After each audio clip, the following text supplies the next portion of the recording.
27 foreigners. The only 2 foreign coaches in the Premiership, Gullit and Wenger, spent nearly 27 million between them in the summer in pursuit of the title. They were the top 2 in the capital last season. They are today. They have both got genuine title ambitions.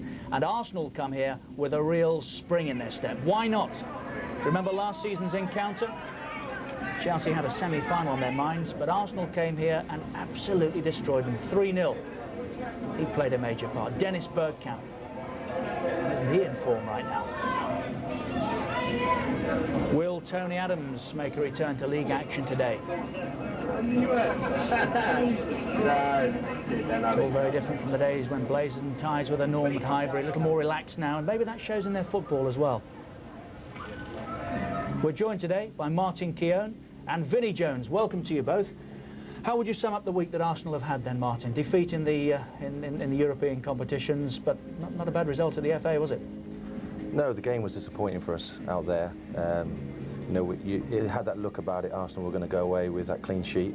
That didn't come off. Then later in the week, the good news of Ian Wright just been, you know, given a warning, and as we really expected, to be honest. The video evidence supported him, and just poor old Pat ended up with a £500 fine. Yes, he was the only one shelling out. Vincent Jones, Esquire, late of Stamford Bridge. It's changed a bit, hasn't it, since you played here? It has, Rich, yeah. I mean, it used to be really open, you know, and, you know, the crowd seemed a long way away. You know, the atmosphere wasn't as electrifying, but we played here last year, and they were starting all the refurbishments, and it was a lot better. A lot better. When I was there, the players used to moan about it, you know, because it seemed the crowd were a long way away from you. And well, so far that I would have thought on occasions you couldn't hear them. It might have been better playing away from home than at the Bridge, but as you say, it has changed now, hasn't it? It's just magnificent, isn't it? they're a good crowd, though. They do get behind them, you know, but when we was here, it was, you know, it was sort of a bogey place to play, you know. It was some strange things happened, you know, and sort of said, oh, you know, we've got to get it all changed, you know, but I mean, this is fantastic now. I mean, this is the way ahead, isn't it? I mean, this is just flying the flag for the Premiership again. This sort of. Well, this is a little bit of how it used to look. To the one end, the old shed end here, once it had come down. That's the Matthew Harding stand now completed. West stand far side, and that was the shed end as the redevelopment started to take place. That's it now, with the Chelsea Village Hotel in the background, the new stand complete. As we said, Ken Bates' dream is becoming something of a reality. And here is the chairman of Chelsea, with George Gavitt behind the paper. Put that down, Ken. Now, was there any doubt in your mind? Live? Yes, we're live. Oh, it's live. Any doubt in your mind this would happen, this magnificent stadium? Not at all. The outcome was undoubted. The timing was uncertain. That's all. The shed end behind you, now, that's totally different from the shed end most fans would remember.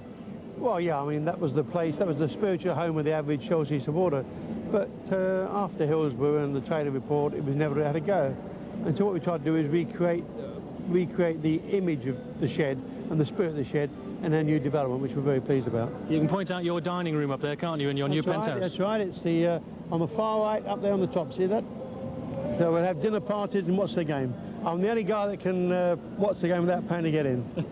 If we come round, the West Stand isn't completed yet. When it is 43,000 the capacity, is that enough to watch Chelsea, Ken? Well, the thing is, if you look at the physical constraints of the ground, I mean, you can't knock the East Stand down. It's a physical impossibility. That will be as big as we can get without upsetting the neighbours there. Same on the north side, because we have residential development there. I mean, we are in the middle of a prime residential area. But 43,500, yeah, that's okay. If we can fill them with 43,500, we'll be delighted. We'll be very happy and very lucky. Now, how have you achieved the trick of developing the stadium and the team at the same time? Well, I think the important thing is that you build a mansion brick by brick, stone by stone. It's no point in building a stadium if you don't have the team. No point in your team if you don't have the stadium. And if you look at Jack Walker, I mean, obviously he had unlimited money, but Walker did at Blackburn was brilliant. He built the team and the stadium at the same time. We didn't have his kind of money, never did. But we have, every year we built a better team, improved the team, and improved the stadium. And I think in another 18 months or so, then you'll see a great Chelsea team and they're playing in a great Chelsea stadium. We'll be very happy with that. Ken, thanks very much. Have a great day. Don't forget. Well done. That's why I wanted it live. It does occur to me that dining room of Ken's would make a very good studio for us. Let's talk football. The FA Carling Premiership looks like this right now. No change in the bottom two after the weekend's games. Southampton and Sheffield Wednesday stay down there. Wimbledon drop into 18th after being beaten at home by Palace. Barnsley going the wrong way. Bolton move up after the goalless draw with Manchester United. Then come Derby, Leeds, Everton, Spurs and Coventry City. And the top half, Palace up on 9 points now after the win at home, but away from home, if you see what I mean, against Wimbledon. Then it's Villa, Newcastle up to 8th, Liverpool, West Ham, Arsenal and Chelsea. The winners today, should there be winners, will go second. Above them, Leicester City and Blackburn Rovers, both on 14 points, and Manchester United on top with 17 points. Vinnie Jones and Martin Keown with us today. Manchester United, Martin, are they still the team to chase, to finish ahead of, in your opinion? Yes, most certainly. I mean, they've won it now for a couple of years, and they've got a lot of young players who are used to winning. It's a winning habit they've got. So coming back from the big European appointment this week, was the goalless draw at the Reebok yesterday good from their point of view? Well, it's difficult when you come back from Europe, you know. It's always hard when you've travelled, and you know it's going to be difficult. But it's a game they would probably look back and expect to win. You know, playing against, we played Bolton last week and totally dominated that game. And I would have, looking at that, I would have expected Manchester United to have done the same, but albeit away from home. It turned out to be a rare old tussle, Vinny. You might perhaps remember what happened the last time they met in the league. United beat them 6-0 at Burnham Park. Obviously one or two remembered that, I would have thought. Now these are the moments that we start talking about the game. McGinley and Pallister involved in a little tussle. Gary Pallister goes over there. I think Mr. McGinley's in trouble, isn't he? Well, yeah, but I mean, Pallister's man enough not to go down. He ain't giving one, is he, you know? Absolutely right. We'll have a look at this again in a moment, but this is the challenge from Blake that led to the little flare-up. Yeah, I mean, I think they're both lucky. Pallister's lucky he's not injured, and Blakey's lucky he ain't caught him there. You know, and I mean, you know, he sent Pallister off there, but I mean, how can you not react with something like that? A fella does that to you from behind, you know, it's frustration, you know. Looking at that, I would say, because of the result last year, whatever, the Bolton lads are well steamed up. They've come out of the changing room, and then they're not going to be beaten 6-0 this time. And it shows that's frustration from Blakey there, you know. But no, there is some debate, of course, as to whether Pallister did react. Alex Ferguson is saying that he will be looking at the video. Well, maybe my grandmother wouldn't react because she's too old, but you know what I mean. Like, you'd have to react to something like that, and to send them off, I think was too harsh, you know. But as you say, there was little niggles in the game, but fair play to Bolton. They weren't going to be beat 6-0 again, and you know, the Bolton manager must be over the moon with the lads. Yes, I think he said as much, and there were chances. That was close, the offside, a little closer than it looks from there. Yeah, I mean, it is difficult when you've been away. I mean, Ruud Gullit said it in the papers 2 or 3 weeks ago. He said he hasn't got a squad of players, he's got a pool of players. I think that's important. When you're going away and you're travelling and, you know, you're building yourselves up mentally for big games, and you know, and then, you know, not taking away from Bolton, whether it's Bolton or Wimbledon or Coventry, to come back and play one of them teams, it's a bit of a downer. And they're all fired up, yes. You know, and that's it. I mean, every time you play Man United, for Bolton, Coventry, Southampton, Wimbledon, it's our cup final. It is, yeah. You know, and coming back, you know, with all the travelling, you know, it's going to be hard. But is there enough video evidence for Alex Ferguson and Manchester United to get Pallister off the sending off? Well, First time he's been sent off in his career at Manchester United. I think if you use common sense there, you know... He's nowhere near the ball, though, is he? Really? Blake? You know. No. Could the referee have been stronger? You know, was there more contact there? Pallister turned... Pallister's been struggling like a rag doll there. Did he raise his arms? It doesn't appear that he's raised his arms, does it? He hasn't, but you can... You know, it's easy sitting here now saying this, that and the other. You know, in the cold light of day, Richard, it's easy. Them boys are fired up. All right, you know, Blakey's gone in late there. He's not really caught, you know, he's caught Pallister. There's no doubt about it. And if Pallister had gone down and stayed down, then there'd only one person going in the book. But Pallister, you know, he's not gone down. But in a word, it's one for United to have a look at and appeal with, is it? Well, I mean, how can Pallister not react to that? You know? That's right.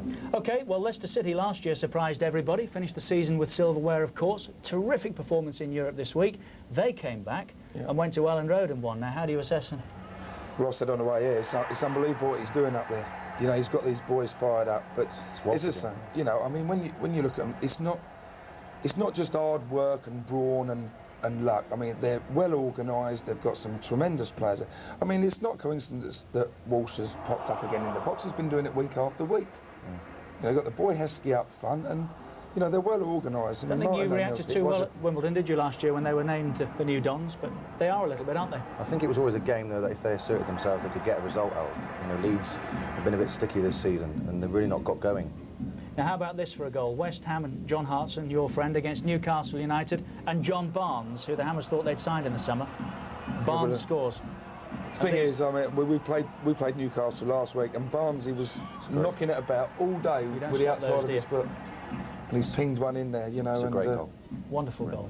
Roy Evans, More later. I wonder if Roy Evans is watching that. He probably is. Well, he knows he can do that.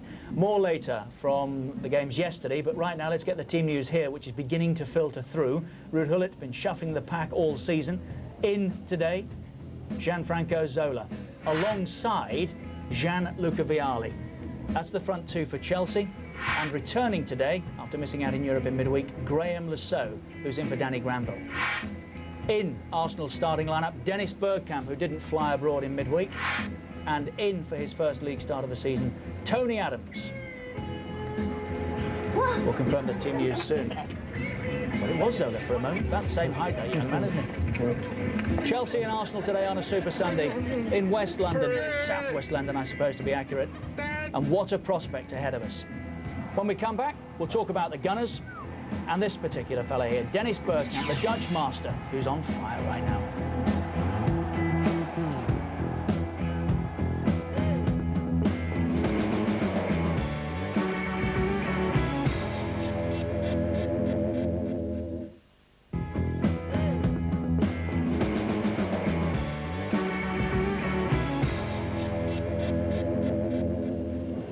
It's a Ryder Cup week at last. Europe against the USA, the 1997 Ryder Cup. The opening ceremony is live on Thursday afternoon at 3 here on Sky Sports 1. Then the match coverage starts on Friday morning at 7. The only place to see all 3 days of the Ryder Cup live is on Sky Sports 1. So the head-to-head, 120 games, all of them in the top division. Chelsea have won only 8 of the last 37, would you believe? Arsenal 17 of those games. Despite the fact that Gunners have got a pretty good overall record here, that 3-0 last season was only their second win in 15 at the Bridge, but they have outscored them 78 in those 60 games compared to Chelsea's 72. It's a skill course, a bit hot for all that, but nevertheless, faces are getting painted outside. She's a fan. Try that though. Chelsea and Arsenal on a Super Sunday at Stamford Bridge. We've had the team headlines. Let's get the details now from George Gavin. Yes, Richard, both teams make one change from their European games in midweek. Chelsea bring back Graham Lasso in place of Danny Granville. Arsenal, Dennis Bergkamp comes back to replace Nicola Anelka. Let's look at Chelsea first of all then. Much talk of squad rotation at Chelsea, but there's only 4 ever presents in that squad. De Hoy in goal, Dennis Wise, Gustavo Poyet and Dan Petrescu. Frank Sinclair is still suspended. Mark Hughes is on the bench. He may not be 100% fit.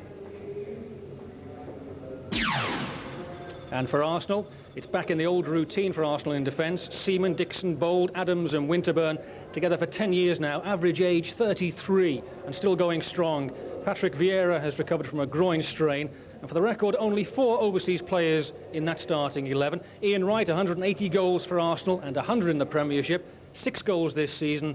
Dennis Bergkamp, 5 goals, all of them classics. And perhaps his only weakness is that fear of flying, which kept him out of the European game in midweek. He's a role model footballer at Arsenal. He can strike a pose almost as well as he can strike a goal. And he's lit up the Premiership for Arsenal in partnership with Ian Wright. Yeah, to be honest, Ian Wright is a much better goal scorer than me, so we try to focus on me as well, on him scoring the goals. And yeah, therefore Ian is much better in that position than I am. Do you really believe that? Because some people think that you're the best finisher. Yeah, maybe outside the box when I'm trying, and of course you make some beautiful goals then, because it's outside the box and of course a long distance. But yeah, the way I meant it is that Ian is much cooler. He's like a killer in the box, and that's something I don't have. I like to score the beautiful goals, but Ian likes to score the tap-ins, and that's no problem for him. And he can do that, and the team has no problem with it when he scores goals, so that's great. While attention is focused on Wright's new goal-scoring milestone for Arsenal, Bergkamp is only too short of equalling the Dutch international record. He's currently level with Johan Cruyff on 33 goals for his country. It would be great to make that record, of course. I've got plenty of time for it, so normally I should make it. It's always difficult to say that, but normally I should make that, and yeah, then you're the #1 goal scorer in Holland from all times, and yeah, that's for me a great feeling, because then you can see on paper what you achieved during your international career, and that's great. At club level, he rates his third at Leicester. The difference this year is that yeah, the goals are going in sometimes very easy, but sometimes in a very nice way, and that's very satisfying. He missed Arsenal's trip to Greece in the UEFA Cup because of his fear of flying, and his feet are staying on the ground.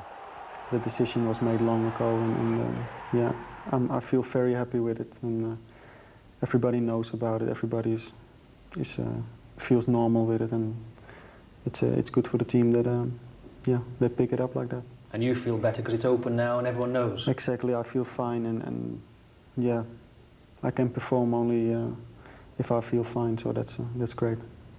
4 years with a very good team when they can stay together, and when you're doing well already now, and hopefully win some prizes in the next few years, yeah, then I have no reason to move them.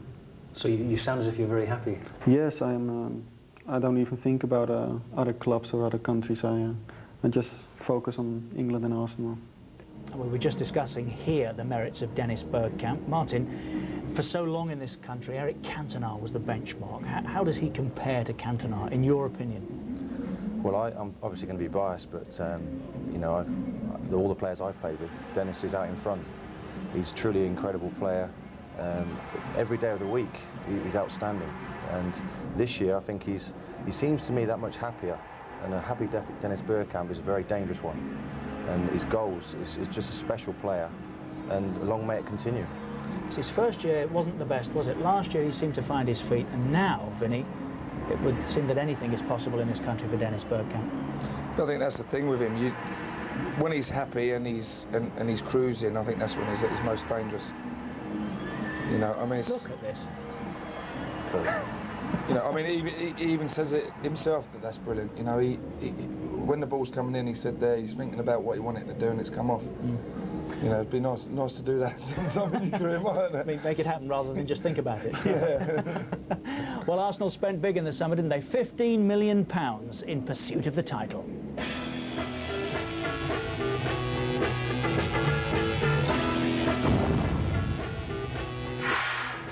Seven new faces came in. The one surprise exit was Paul Merson to Middlesbrough. A racing certainty at Highbury this season was that Ian Wright would break Cliff Baston's club goal-scoring record. 178 was the mark. Wright needed only 5 more to get past it. Grimandi, Overmars and Petit all made their debuts at Leeds, but Wright... Leeds equalised, and it finished 1-1. Our first Monday night football of the season came from Highbury. Coventry were the visitors. Wright was on the mark again. Sets up Vieira! Great save, but who else but Ian Wright is there to convert it and score Highbury's first goal of the season, his second already. For sure. Oh, he's given it away to Wright. Surely he'll punish him. There was never any doubt. You do not present the ball to this guy. So 2 more as it turned out, while at the Dell, Bergkamp was outstanding.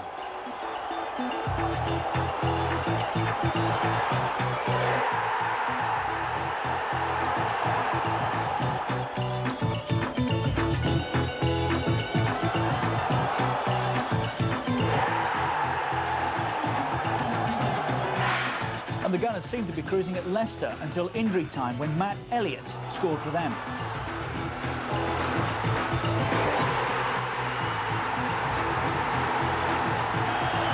But Bergkamp got another one for Arsenal.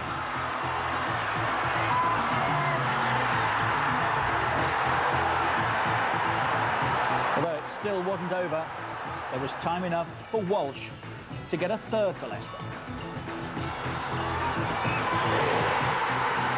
And the arguing that followed led to charges for, amongst others, Wright and Walsh by the Football Association, although both were cleared this week. Wright looked as though he would break the record in the North London derby, but he didn't. Bergkamp, Ian Wright, in the clear, oh, and the bar has been hit again! He did get it, though, against Bull.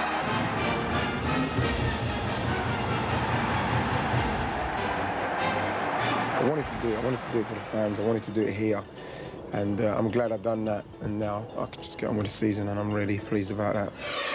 Bergkamp's fear of flying kept him out of the UEFA Cup tie in Greece this week, where Arsenal lost 1-0.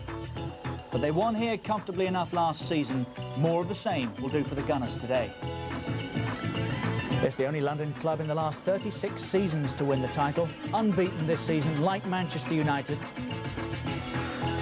Unbeaten in their last 11 away from home, going back to the back end of last season, and they've won 6 of those, but just the one on the road this season at Southampton. Goal scorers, 6 for Wright, 5 for Bergkamp, 180 in all for Ian Wright now. 3 more will be his 300th career goal. 15 booked.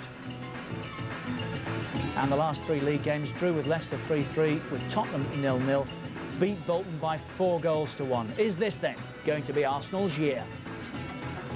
We've got the depth this year, which we didn't have last year. You sort of lose a decent player in midfield like Vieira.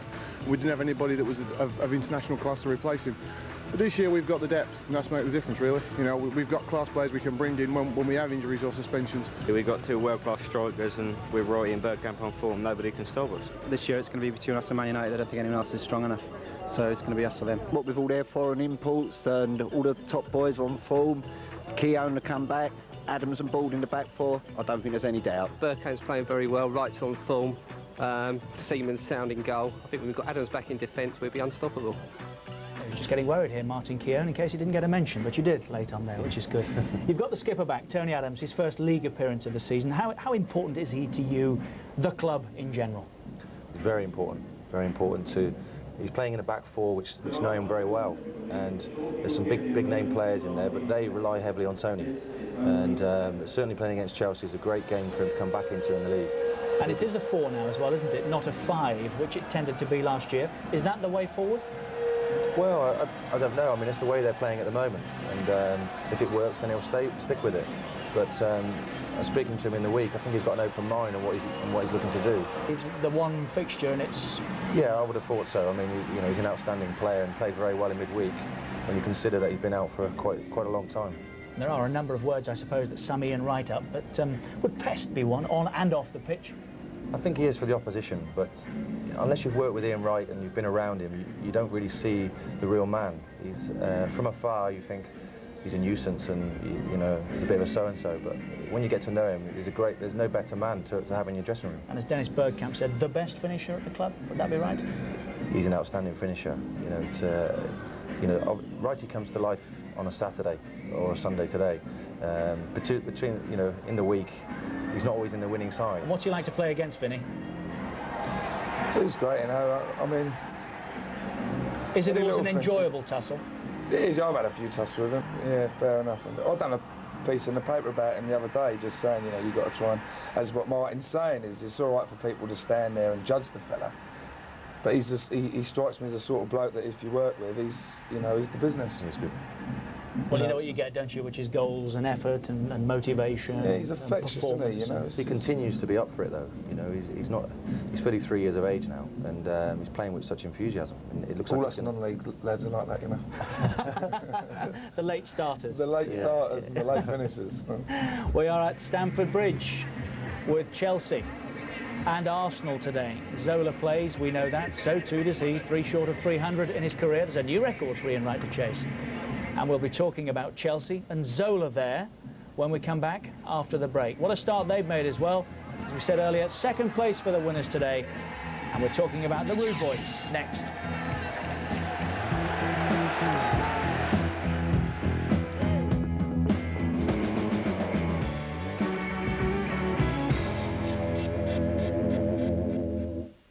Life, just when you think you've got it sorted, something comes along. You're gonna have a baby. To prove you wrong.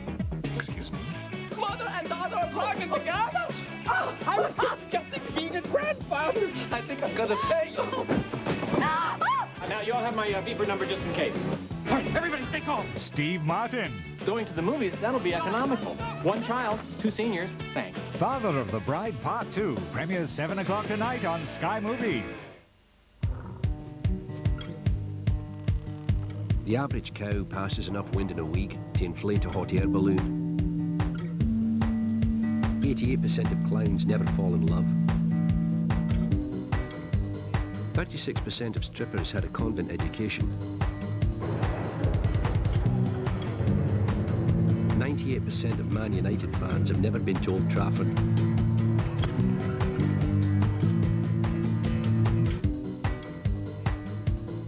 Men think about sex every 6 seconds.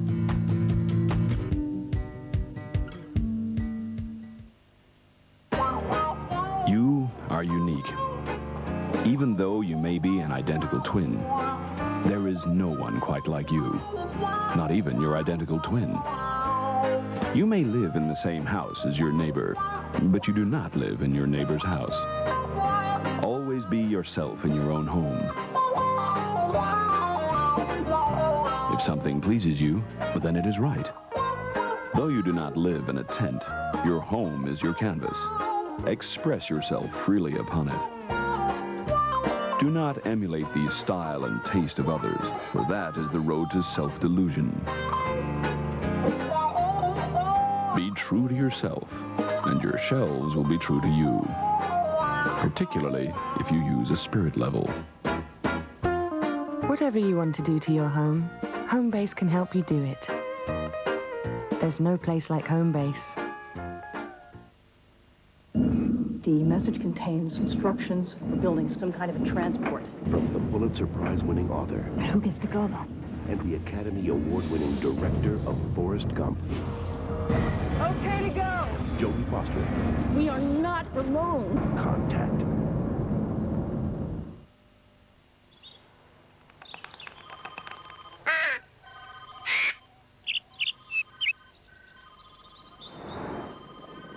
This weekend, BT is again doing something very special. Phone anywhere in the UK for a penny a minute. That's a saving of 69% on national calls.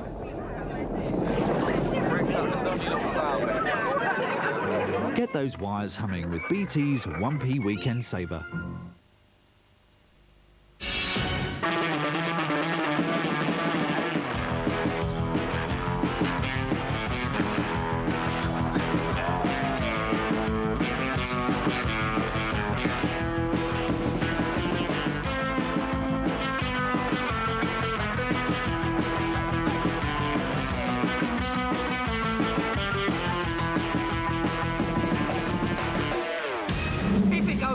It goes in.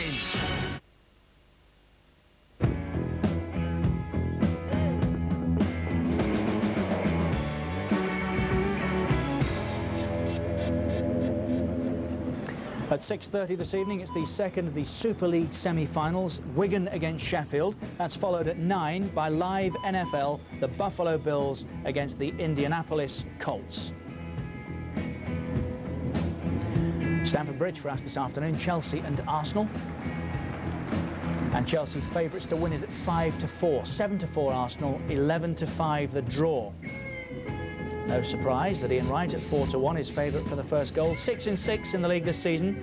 Gianfranco Zola at 5-1 for Chelsea, but hasn't scored yet this season. Vialli at 6-1, Bergkamp 7s, and 14-1 Mark Overmars. Arguably the best bet there, Dan Petrescu at 14-1. 3 goals in 5 games this season. The FA Cup holders. Chelsea with their sights on the title this season against the Gunners this afternoon, who also have the title in mind. Well, it appears today it's the strongest 11 available for Chelsea, but Ruud Gullit has been shuffling his pack all season.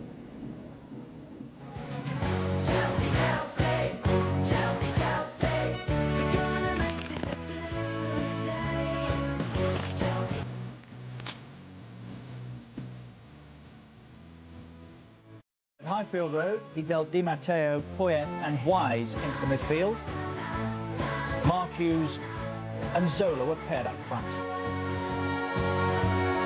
Frank Sinclair put Chelsea ahead.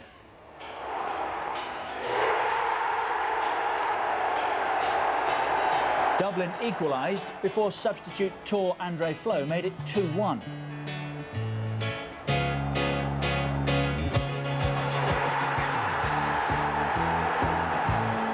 But Dublin got 2 more to complete his hat-trick, and Chelsea went down 3-2.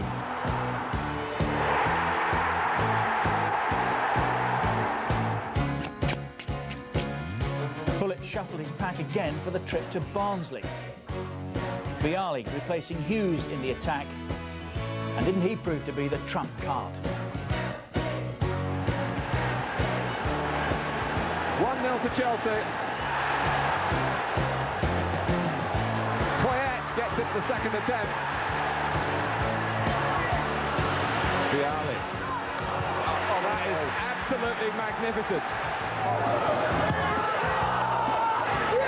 And it's 4-0. And here's Vialli.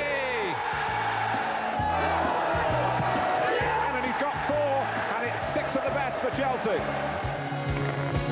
At Wimbledon, Gullit stuck with the same midfield trio, while Flo was given a chance alongside Vialli. Di Matteo gave Chelsea the lead.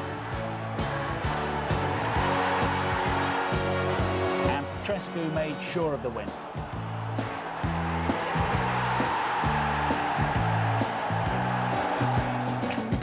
It was the bridge next, Stamford Bridge against the Saints. A pair for a pair. Flo and Vialli were discarded. Hughes and Zola were in. It was 1-1 until Chelsea got 3 goals in 6 minutes. Leboeuf got the first. Hughes the second. And Wise completed the 3-card trick to seal the win.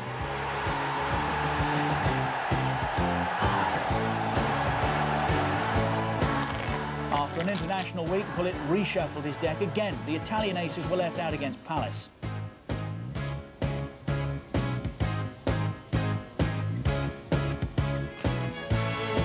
Hughes opened the scoring.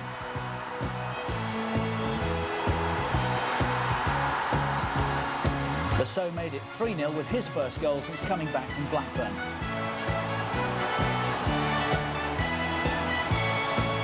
And Gullit will need his strongest hand to get a win today. So they lost at Coventry on the opening day, but they've won 4 since then. That's their best run for almost 5 years. With the goals scored as well, 17 of them so far.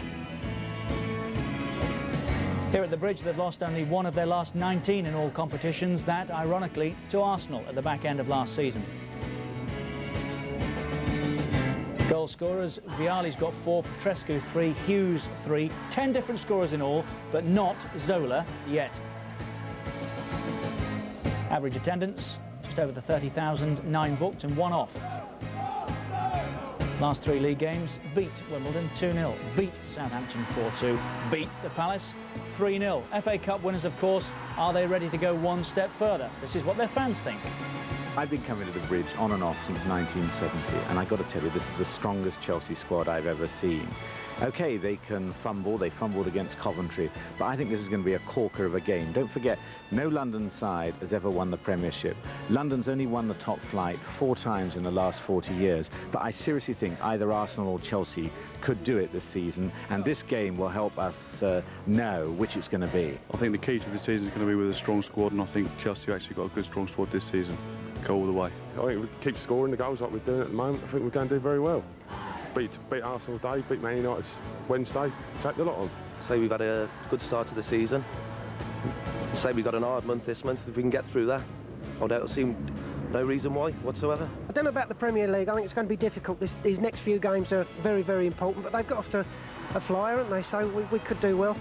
The European, I think that's tomorrow. We're going to win the European. Excellent. They've got every chance this year. Depends over the next few games, but I think after 30-odd years here, it's the nearest I'll get to it. So I'm really looking forward to it. I think we can do it, but I'll give you an answer at the end of September. Might be a bit early. Martin Keown and Vinnie Jones with us today. Just a word about the team selection from Chelsea today, Martin. Gullit has been shuffling his pack, as we said, but not today, it would appear. Is that significant? Well, maybe. It's interesting. Everybody he's brought in has done exceptionally well for him. And the one player, perhaps Zola, who hasn't really done it yet this season, you know, today could be his day. And you've still got Hughes on the bench to call upon. So, you know, whether it's their best team or not, time will tell.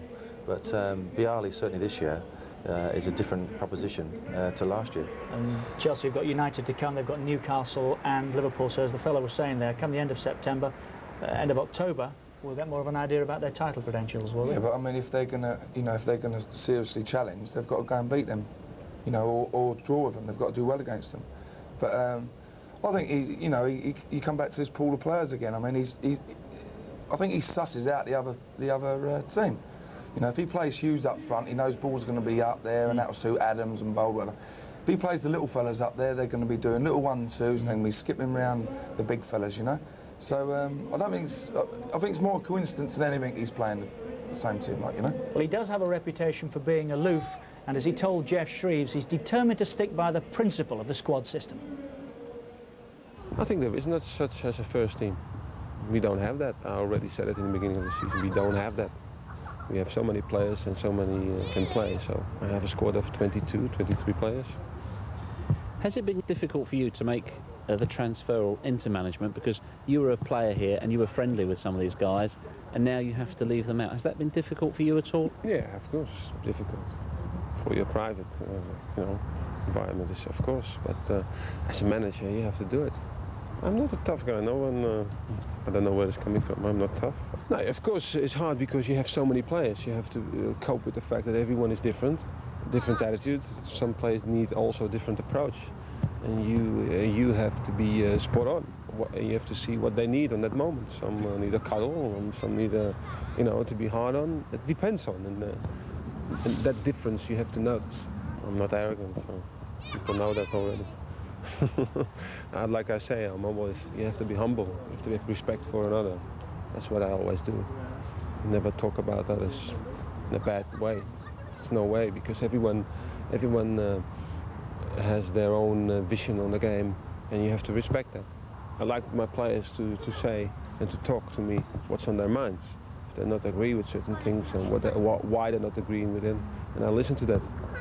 And you make also remarks on that. I ask them, I talk with them. That's what I want for my players.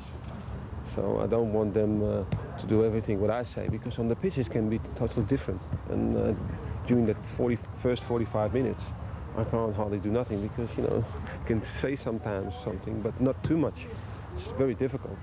I make all the time mistakes, but also my colleagues make mistakes. But that is, I think, the good thing here. We have here an attitude that you can make mistakes because you learn from it. It would be stupid not to make any mistakes.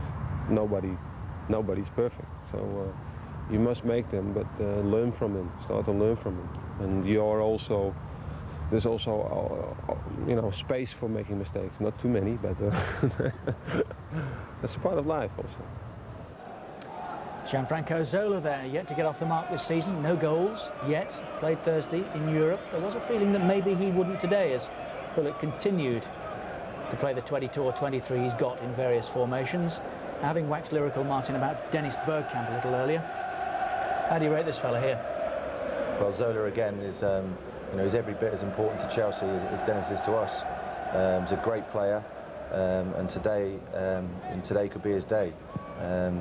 He's the sort of player who can unlock the door for you, and let's hope from our point of view today he doesn't quite do it. Let's hope from ours that he does, of course.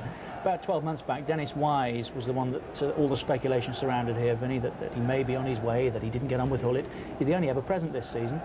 Does that tell us something about him? Well, I mean, if you look at great sides, they always have the unsung heroes, don't they? You know, I mean, look at Irwin up at Man United. Jones at Wimbledon. Jones of... yeah.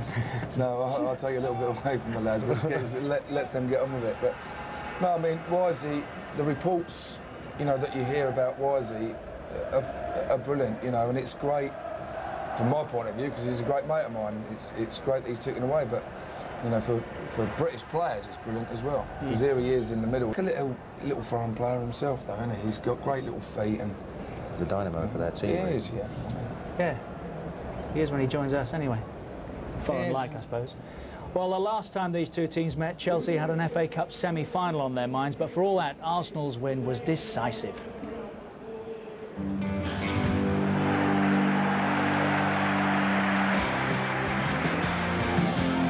With Bergkamp.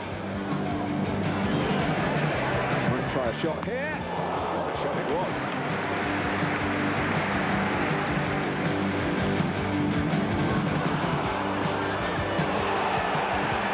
Bergkamp has put Ian right in, and there's the opening goal. And here goes Zola. And there's Seaman, but he can't hold it.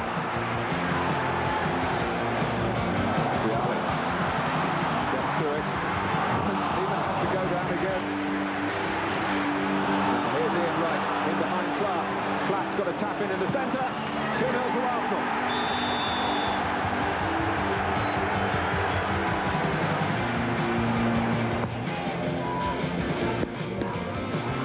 Bergkamp gambled that it might drop over Myers and Burley. Bergkamp past Grodos. The goal is going, although Clark is trying to get back. And it's a hopeless task for him. It's a hopeless task for Chelsea.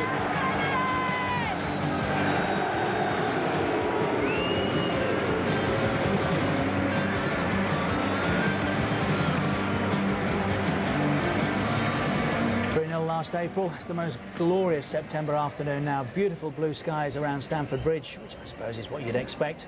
A wonderful anticipation about the place. Chelsea and Arsenal, two teams with genuine title ambitions this season. The Gunners still unbeaten, like Manchester United.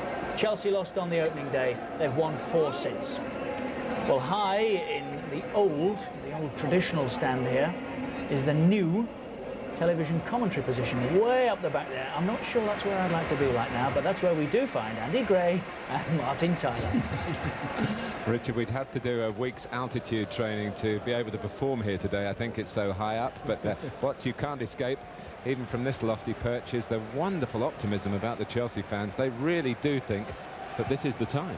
Yeah, I've not known such optimism, Martin. I've been in England now for something like 22, 23 years.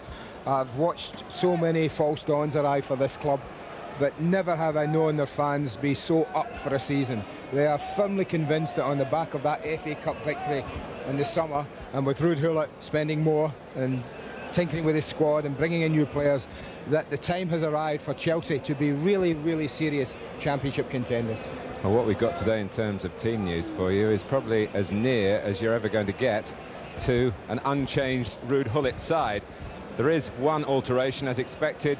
Graham Lasso, suspended on Thursday, is brought back in place of their young European hero Danny Granville, who can't even get on the bench this afternoon. Frank Sinclair is still serving a domestic ban, so the right back role stays with Paul Hughes, usually a midfield man. Steve Clarke still has a calf strain, and although Mark Hughes is a substitute, he has added a touch of flu to his slight back problem. I think we're going to see 2 4-4-2 formations, but each is different in the way they go about it. Particularly in the midfield area, there's so much rotation. Why is the only real constant thing? He's more the playmaker now, Dennis, than ever before. He will get forward if the occasion arises, but not very often. He will leave that to Petrescu, to Poyet and to Di Matteo to get forward, and particularly when Zola drops off the front into midfield areas to pick up the ball. Watch for either of this trio getting forward in support and even ahead of Vialli. Apart from that, watch for Lasso. No real width on that left side. No one likes to go wide, so watch for Lasso bombing down the left. Hughes will play a more backing role. Petrescu will give them good width on that right side when it's needed. But the true test today, I think, is going to be these three here. Can Leboeuf, Dubry and De Hoy keep hold of particularly Ian Wright, but add to that Dennis Bergkamp? Well, Arsenal have 14 foreigners on their books, but still start with 7 Englishmen. Tony Adams back in the Premiership picture, so remarkably it is still the same back four as when Arsenal won the Championship in 1989 and 1991. Patrick Vieira is fit to play in midfield despite a groin niggle, and Dennis Bergkamp's travel phobia, no problem for a local derby.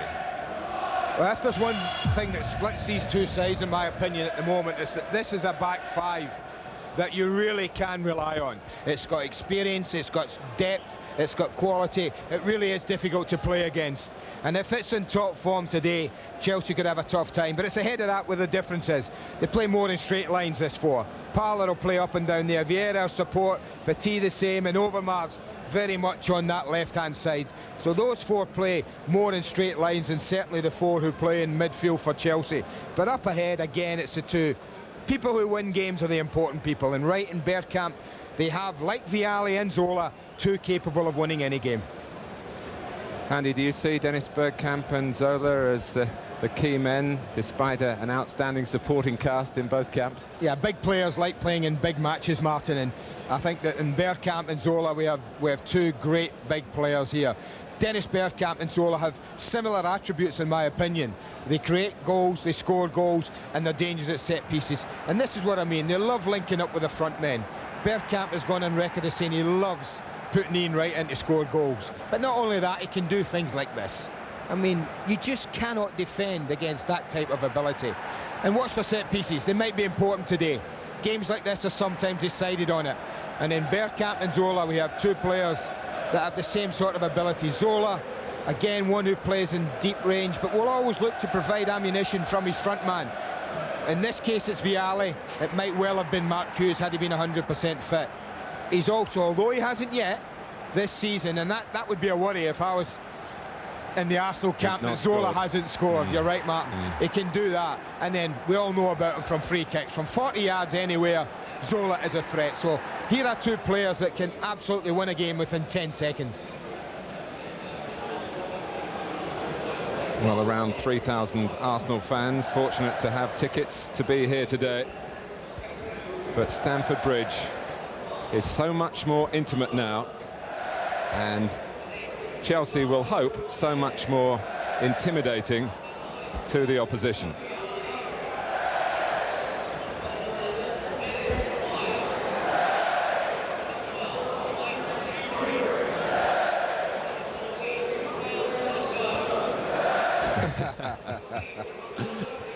Well, some youngsters will sleep through anything, but the noise that's going to be generated here when the teams come out in a few moments might well disturb the slumber.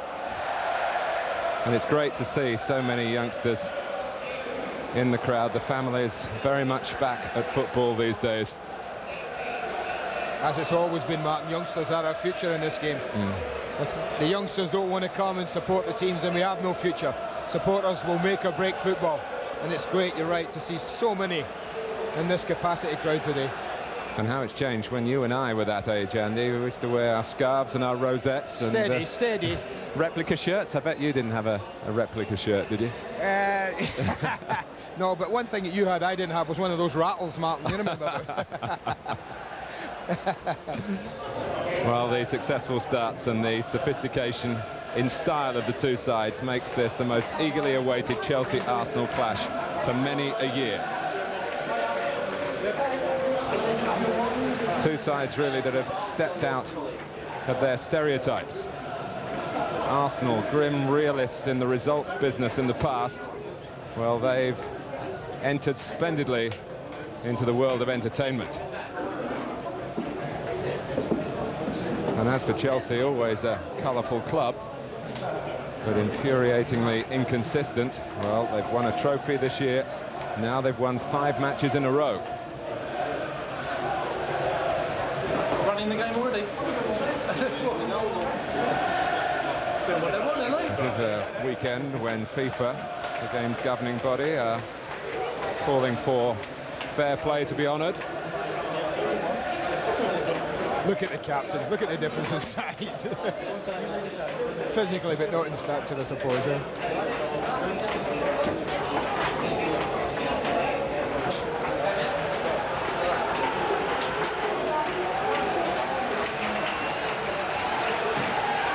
So here we go. Which of London's two leading lights will shine more brightly in the sunshine at Stamford Bridge?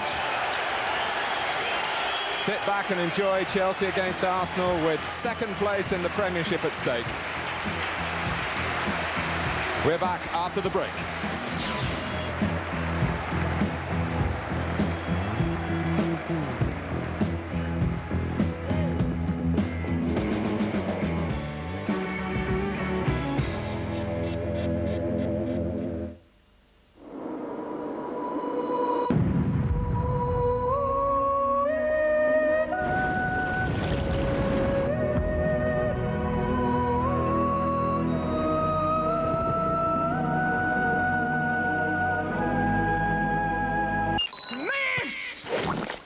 Bottom, please report to the main gate immediately. Thank you. You too could win $1 million. Littlewoods Pools. Get a result. Scottish Widows was first set up to look after the widows and orphans of the Napoleonic War. Coming through wars and recessions, today they invest over £23 billion worldwide for the futures of millions of people. By looking after amounts large and small, Scottish Widows is looking good for your money. If you're looking for a car, take a look at Auto Trader. It's the biggest car showroom in Britain. But pictures better by far in Auto Trader. A leaking roof can cost a packet, so I'm not going to chance it. Thompson's Roof Seal. Buy now, don't pay later. This is the Swallow Hotel, Bristol, one of 30 Swallow hotels throughout Britain. Like every Swallow hotel, it has a character all of its own. And in common with all Swallow hotels, it has something that can turn even the shortest business trip into a break. A brilliant pull. Swallow Hotels. Because in business, you deserve all the breaks you can get. Playing Littlewoods Pools is easy. Just free phone 0800 490000. You could win $1 million. It was about 3:25 in the afternoon. It all happened so quickly. I dived to the floor. There was confusion. People running everywhere. There was a crowd in front of me. There was no way I could get there.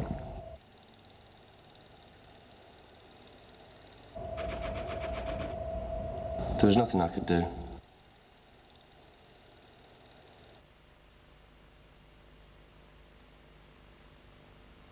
Why all the torture? It's not for a paycheck. No money involved whatsoever. It's not for personal glory. A team is the most important thing. There are no world ranking points. Everybody just plays from the heart. So why? It's the greatest failure of my life. To play for my country. It's a great honor to be the captain of the Ryder Cup. The Americans want to win it back and the Europeans want to keep it. It's a fantastic team spirit we have. There's nothing like it. I just got chills just thinking about it. The Johnny Walker Ryder Cup, sponsored by Ford, starts Friday morning, Sky Sports 1.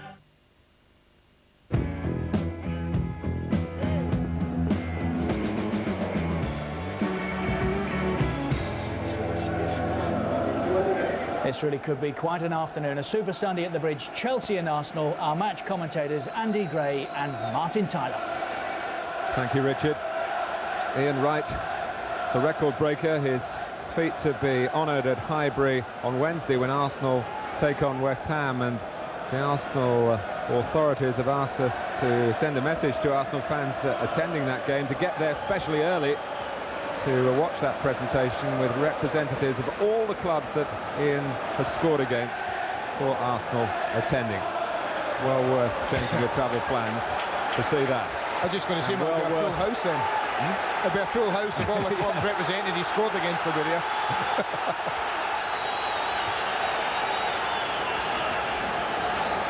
Well, different European midweek experiences. The 2-0 scoreline, a scant reflection of Chelsea's superiority over Slovan Bratislava. Arsenal were well below par against Pauk from Salonika, an away defeat, something they've not suffered in the Premiership since January.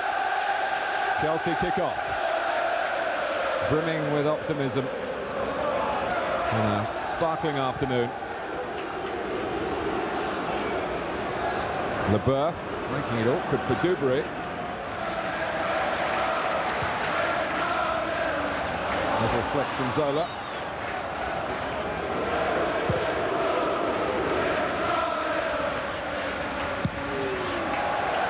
And so having problems indeed with the sunshine.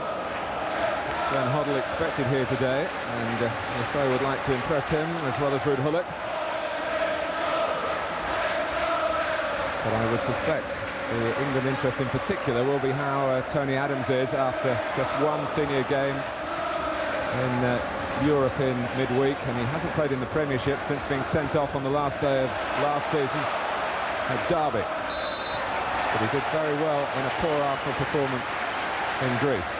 I think Petit and Vieira have got a huge responsibility today, Martin.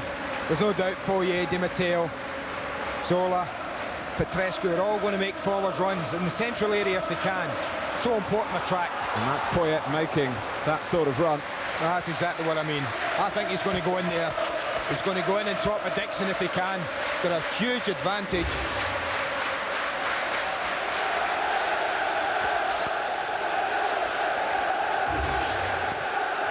Dubry, whose return from injury has given Chelsea some physical presence at the back, but here's Ray Parlour. Spins away towards right, and Dubry showing his calibre with an important piece of defending. That was well won, Mark. Mark Overmars just didn't fancy it. Dubry was always the strongest. Overmars still squatting painfully. He's getting back on his feet now. Yeah, he just hung a leg in, that was it. And Dubry went in really strong. So looking for Vialli, who's guilty of a foul. The referee, Dermot Gallagher, playing an advantage for Arsenal, but David Seaman kicking the ball out with concern for Overmars.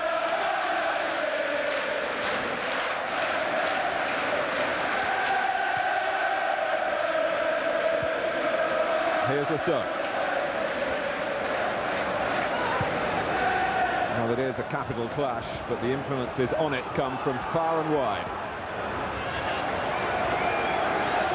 As indeed these television pictures are being beamed as well.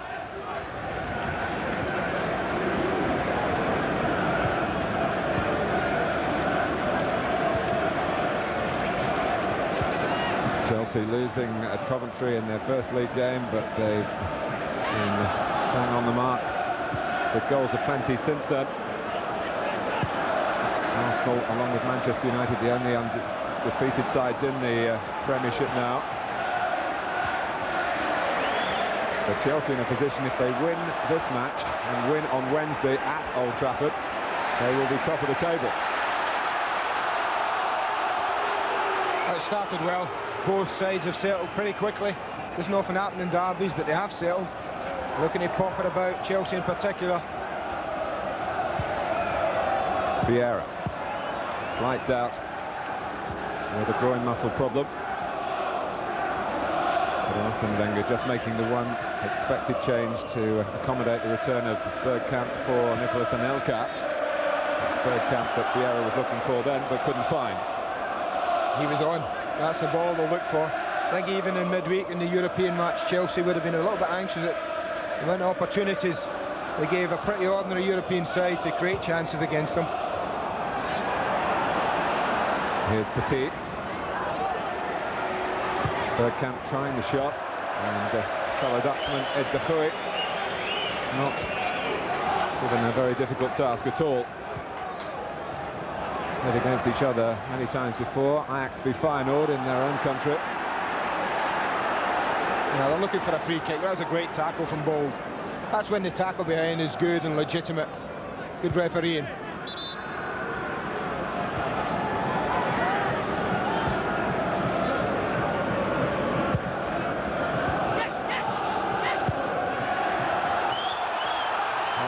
Flag, and there's a real chase for Vialli, and he couldn't quite get there. But he must be delighted in the show of faith to be retained today, even though, as we've mentioned a couple of times, Mark Hughes probably not quite 100%. That was a decent run. The ball was a good one. The run was a good one.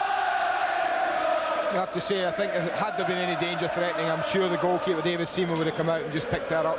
He seemed quite confident Vialli wasn't going to get there. Poyet winning the header against Park. Touch forward by Wise. A little touch from Zola following that. And Chelsea get the throw.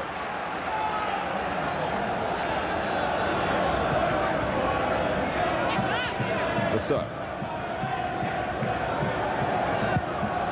Leboeuf picking out Poyet. He sent Rousseau on his way down the left-hand side. Plenty of ambition in the movement and in Rousseau's contribution, but he just knocked it too far ahead. Well, that's what they look for. They won't look for Poyet to get in those positions. What they look is for Poyet to go inside and for Graham Rousseau to bomb down, as he's quite comfortable doing on that left-hand side.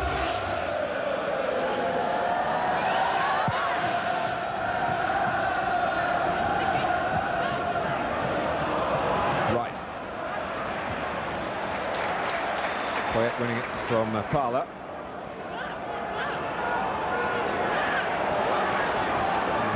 Vialli the one to aim for Rousseau. He just bided his time waiting for Vialli to go into a more prominent position, which he did. Ruud Gullit, the manager who believes that the ball is there to be passed. The presence of Paul Hughes as a nominal right back, maybe an indication of that. Just another footballer to put in the team, rather than someone who would itemise as a destructive defender. Offside against Vialli. He's been working so hard on his fitness. He's given up smoking, he's given up coffee. As long as he hasn't given up scoring goals, Chelsea will be quite happy. That was tight, but again, Arsenal are a difficult side to play against. You want to get forward, you want to run in behind, but they hold the line as good as any club in the country. And with the two centre-backs, Bold and Adams, now in tandem, years of experience playing together, along with Winterburn and Dixon, it's a formidable quartet. That was misjudged by Dubry, and Bergkamp almost with a glimmer of a chance behind him. Zola, 3 ahead of him.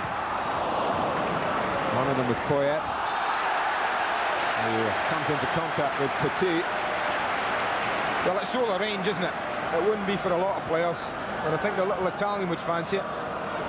They might try and work something else, but I've certainly seen him test goalkeepers from this sort of range. Well, I think he's been experiencing some mounting frustration that he hasn't scored this season. He's had chances. His last goal for Chelsea, the FA Cup semi-final at Highbury against Wimbledon. Little training ground one there, Martin. They just tried to get Vialli in. I like to see that. It's great. People sometimes take free kicks for granted watching at home, but there was a little example of them having worked at something. Di Matteo just stepped over it, turned, and just chipped it blind, because he knew Vialli would be making the run. Just wasn't enough on it.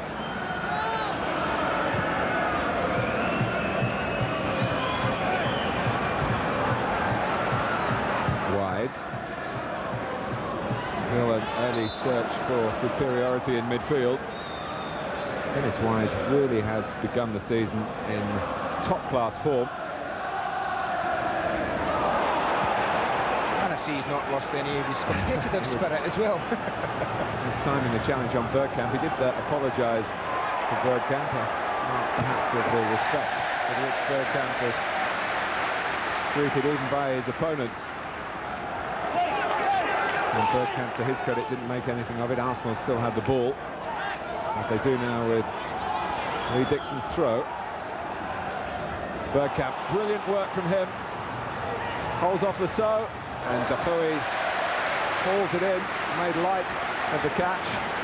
Well, they shouldn't have needed a warning, but if they did, that was it. Great ability, great skill. It was just a little unlucky, Dennis Bergkamp. Petrescu into Wise. Here's Rousseau, Poyet ahead of him down the Chelsea left. So they're wanting the ball to feet and getting it. Wise pressed by Petit. And goes from half, wins it back from right. Winterburn.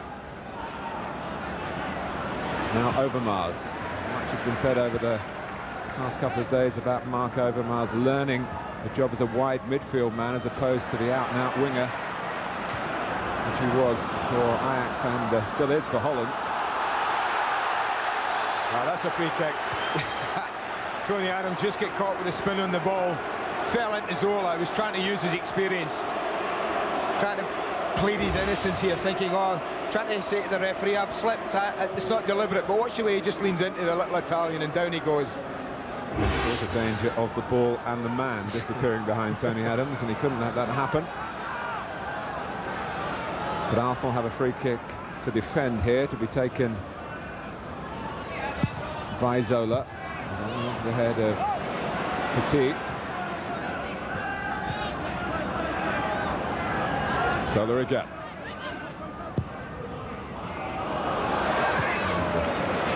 Adams able to duck under that and let it run through to David Seaman. His kick was quick and accurate up to the head of Wright. His own kicking is not perhaps the most reliable. Vieira, bringing it back for Arsenal. Carla trying to power forward, coming into the berth. Came off Poyet's head.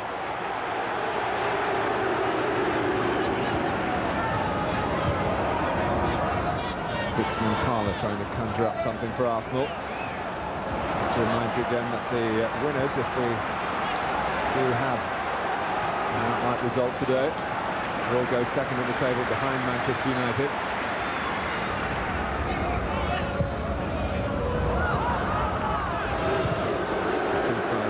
Separated at the moment by goal difference in Chelsea's favour.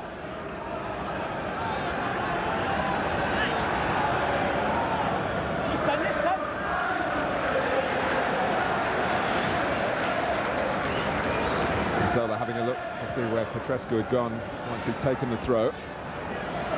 Wise. Now Lasseau.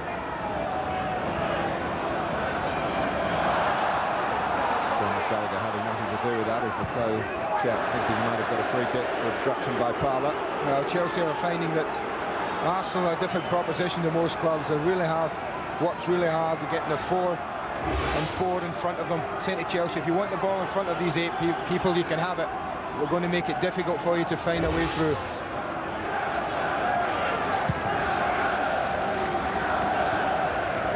Lasseau. Poyet. Here's Di Matteo. Paul Hughes on the right-hand side.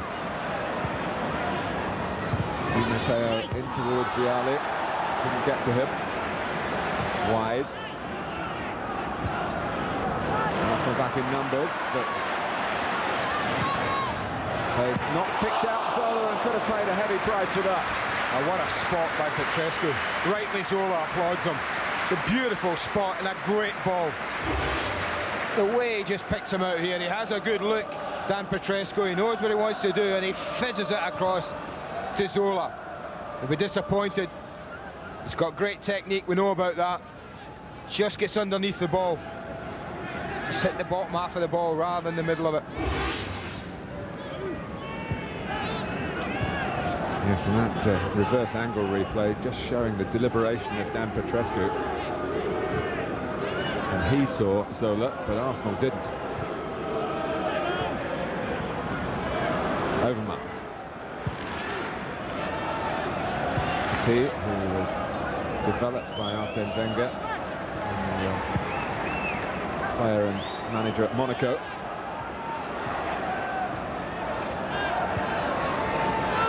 Vieira. So part of the French connection in this fixture.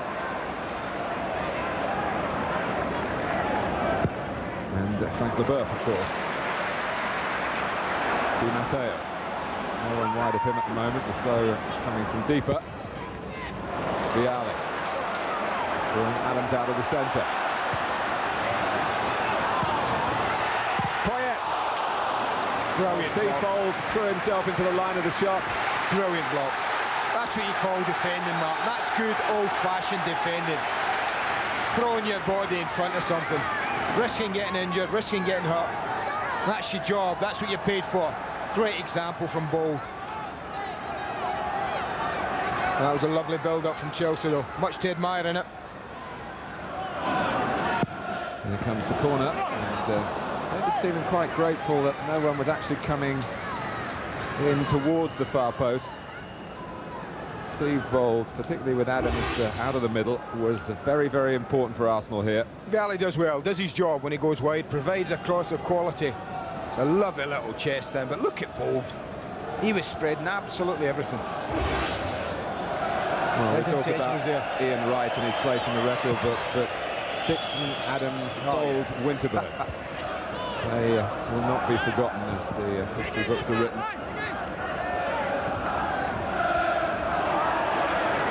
Bergkamp still going somehow. Wright trying to take up a position in the centre. Overmars was there as well. That's a shame. It's a shame, Mark, because he didn't, for the first time, look to strike this. This is unbelievable. How he wriggles free of 3 and 4 players, I don't know. But this is the added strength of Bergkamp now, Mark. He's got that physical strength about him, that he hasn't brushed off the ball as easy as he was when he first arrived in the country. My only surprise is now that he's driven into the 18-yard box, he doesn't strike it. He's looking up, you can see from that shot, he's looking to pass it. And that was a big surprise. This is Zola. Now Poyet. And now Petrescu. Maybe just overplaying slightly. Arsenal regrouping and getting the throw. Arsenal, the only away team to win here in the last 11 months. That was 3-0 in April, when, in fact, Chelsea had their minds on Highbury, and that FA Cup semi-final against Wimbledon. It is an Arsenal team with some newcomers, of course, since that time, like Petit.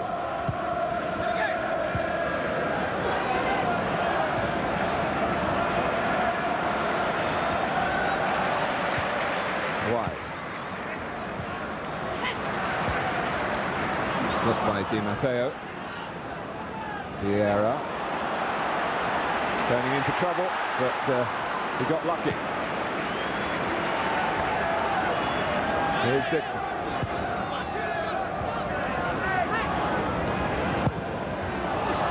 And, Chelsea pushing up this time. Bergkamp offside.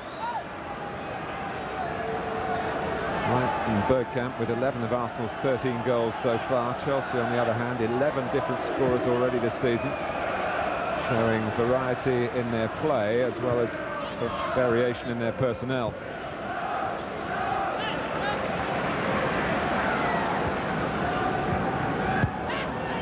Ruud Gullit was really delighted with the way Chelsea played in the European match on Thursday, and maybe that's behind why the vast majority of those players are starting this game. Well, I tend to think, Mark, I know he's wanting to play down the fact that he hasn't got a strongest side, but I think if you look at the players that were available for him that are 100% fit, and I think Mark Hughes isn't quite 100% fit, Frank Sinclair's suspended, I think this is as strong a side as Chelsea have got, I have to say. Petrescu. Here's Paul Hughes. Only his third ever game as a right back. Really having to learn the job in the limelight.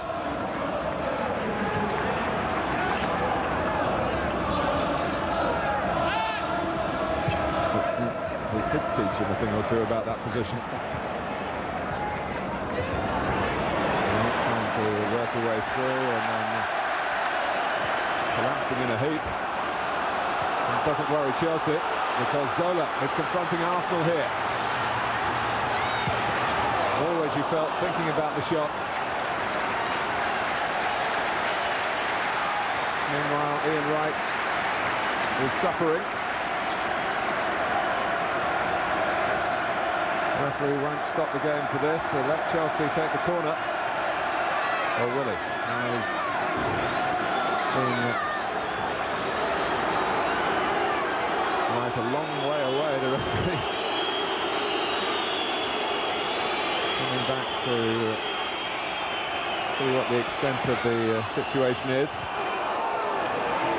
Well, I've taken the corner, but they can have a practice. They'll go back and try it again. They just got caught in between Dennis Wise and Frank Leboeuf, I think it was. tries to drag it back. The right ankle seemed to take a little bit of a bashing there, nothing sinister in it at all. But they do like this corner, Chelsea. They just knock it to Wisey, 3 or 4 yards, just to open the angle for Zola. And David Seaman, his considerable stature in the game, was enhanced even further by being chosen to captain his country recently against Moldova.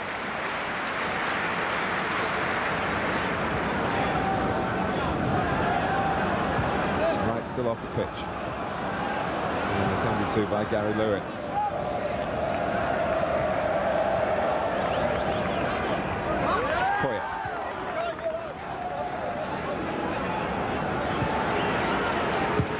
Just over 20 minutes gone.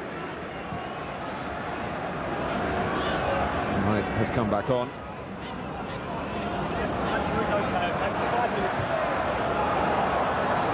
Bit straight, that's the only thing, bit straight.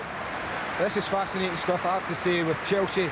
I would guess, without knowing the figures, dominating possession pretty much in this opening 20 minutes. They've got a lot of the ball. Arsenal have dropped off. If you're prepared to defend deep, I think that tells you there. And say, well, go on then, you can have the ball in the halfway line or just inside our half, but we're going to put 8 players in front of you and make it really difficult for you.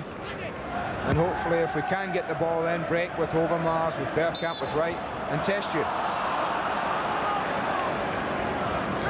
Arsenal drew at Leeds at the start of the season. They won at Southampton, and then were involved in that extraordinary affair at Filbert Street, which finished 3-3.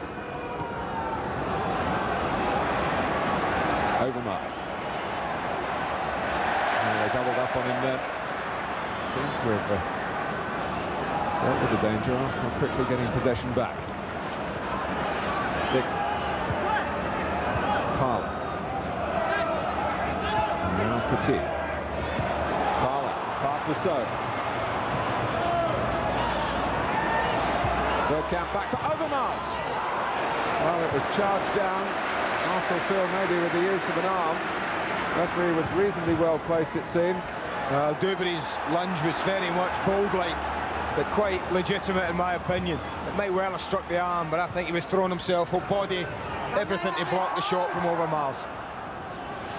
Vieira, Bergkamp and Reiter in the centre. Parler coming in as well, and Graham Lasso did the right thing.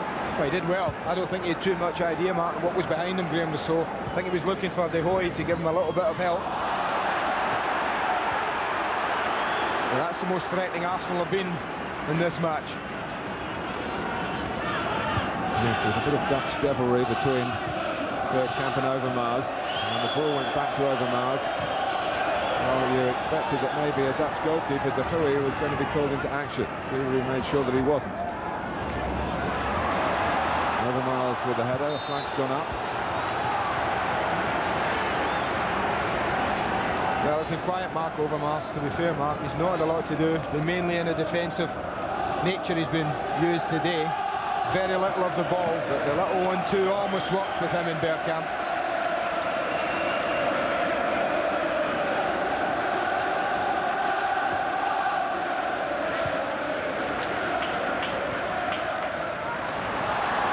That'll be a free kick to Arsenal.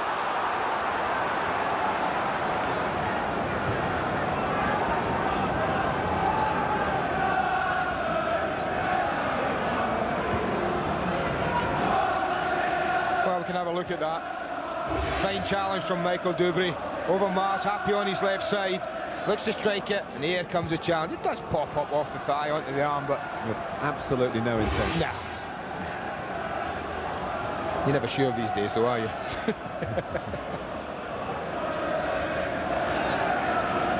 There's Dubry on the ball, with the intention of passing it to another player in blue. Chelsea trying to impose the Gullit methodology on this match. They're finding, as you'd expect, although Arsenal have provided plenty of entertainment, they're organised and very combative in their approach, and they have a wonderful away record. It's a little unlucky here, Lee Dixon. I think he goes, they both go in.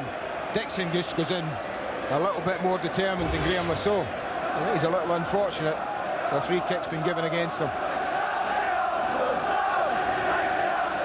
And Huddle with Harry Redknapp for company.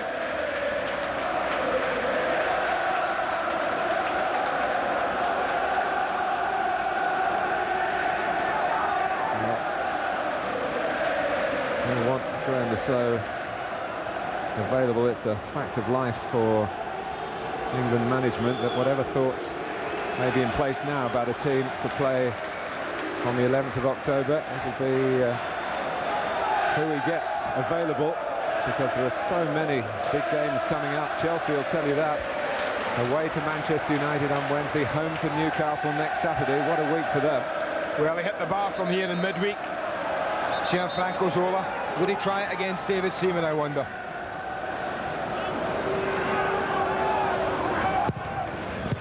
It's one of those that any sort of flick can cause problems. Yeah, as you do your homework though, Martin, you do stick a man there, roughly where Arsenal did, right at the front, and then if it's going to clear him, then it gives your big players a chance of heading it. You know, that again is what's called doing your homework, working on your set pieces.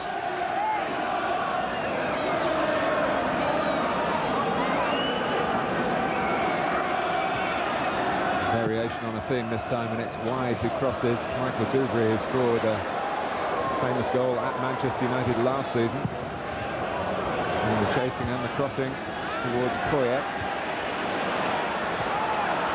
Wise jumping into the man. I think the assistant on the far side attracting Dermot Gallagher's attention to that. I think he had a quick look, Dennis, and thought, oh yeah, it's Steve Bold. On you go, son. That was a token gesture from Dennis. Steve Bold, who has a well-deserved testimonial this season, as does Lee Dixon. Matches on behalf of both of those players to be announced over the next coming months. I'm sure those games will be well attended.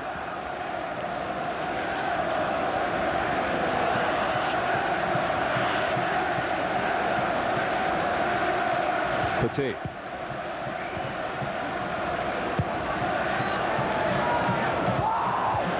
And So's header wasn't easy because there wasn't too much pace on the ball. There might be some pace in this Chelsea counter-attack, orchestrated by Zola. Di Matteo back towards Zola again.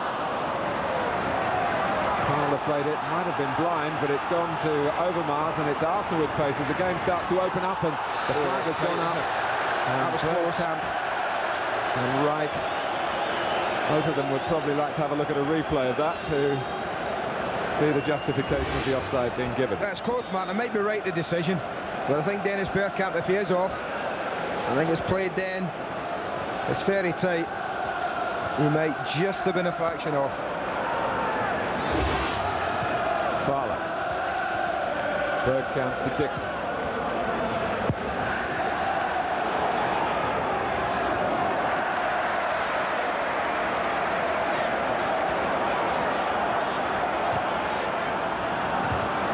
That's Winterburn getting to the ball. It rolled on to Bergkamp, and now Parler, with plenty of ambition and purpose for Arsenal here. Ian Wright in the centre, and Overmars.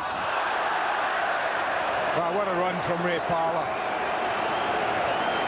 Nothing tricky about it. It was head down and knock it past one, knock it past two, and he was away. He almost left everyone behind. This is a decent cross. He dug it out from right on the byline to the far post. I have to say, when you've got the ability to mark Overmars, you should be doing better than that. As chances go in this game, it's not gilt-edged, but it's pretty good.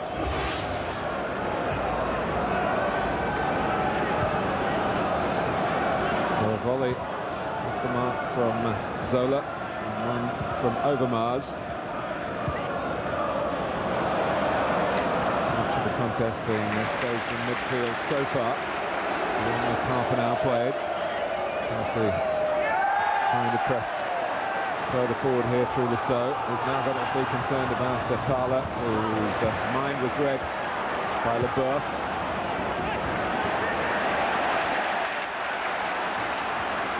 Vialli. Wise, no one wide on the right at the moment, and in fact no one wide on the other side.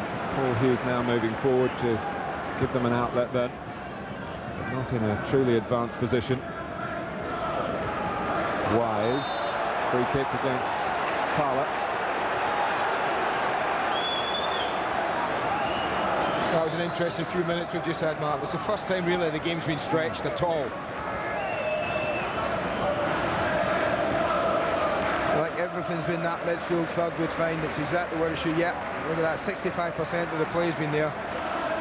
In an area where Chelsea have enjoyed the majority of possession.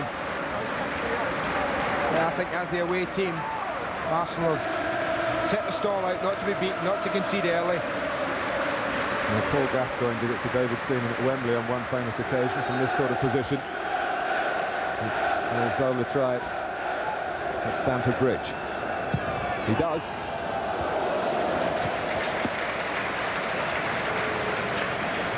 Wasted effort, Andy? Well, you know, when you've got someone, you look how far out he is, Martin, there as well. I think it's worth trying. I think the wall always is the thing. It makes it different for goalkeepers. But if I was to put Zola there with David Seaman in goal and give him 100 shots with not a player on the pitch, I mean, I wouldn't be too sure he'd score more than 1 or 2. I tell you, it's a long, long way out. But I think what influences kickers is the wall. They use it to their advantage if the goalkeeper just gets unsighted. Well, Bergkamp putting enough pressure on Lasso there for Chelsea to concede the corner. Well, this is the first big test because Arsenal are masters at taking the corner and using it. Bold will go in near post. Normally they look for him. Well, they put a little variation on it. Petit takes, Parler, Adams. It's Ian Wright able to turn. Well, it was a threat, wasn't it? They didn't really deal with it convincingly, Chelsea. It's a little bit high for Bold, but people who go in, Parler and Adams, are only fractionally away from it. Either of those made the touch on it, then we might well have had a goal. As it was only Ian Wright at the back post, being pressed, narrow angle. That's Bold. And the players helping De Goey knew where the post was then. Dennis Wise on sentry duty, and he shepherded it wide.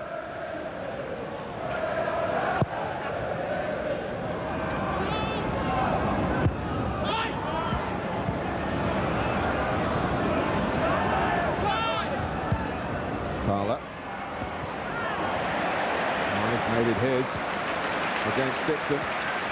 Di Matteo. That comes right. Di Matteo wasn't giving it up cheaply. Zola has no flag. Here's Vialli. Chelsea trying to flood players into the centre, but a bit short of numbers. Petrescu. Hughes. Paul Hughes, that is. Mark Hughes only a substitute again today. Now, once again, numbers. Arsenal making it really difficult, Mark, for Chelsea to pick their way through. They do like threading little balls into the alley, Zola, people making runs there. But they're just not getting the time on the edge of the box. I think Arsenal have defended really well this half. They just got caught a little bit flat looking for offside a moment ago. But apart from that, I think they've made life difficult for Chelsea. Well, put absolutely everything into the jump then.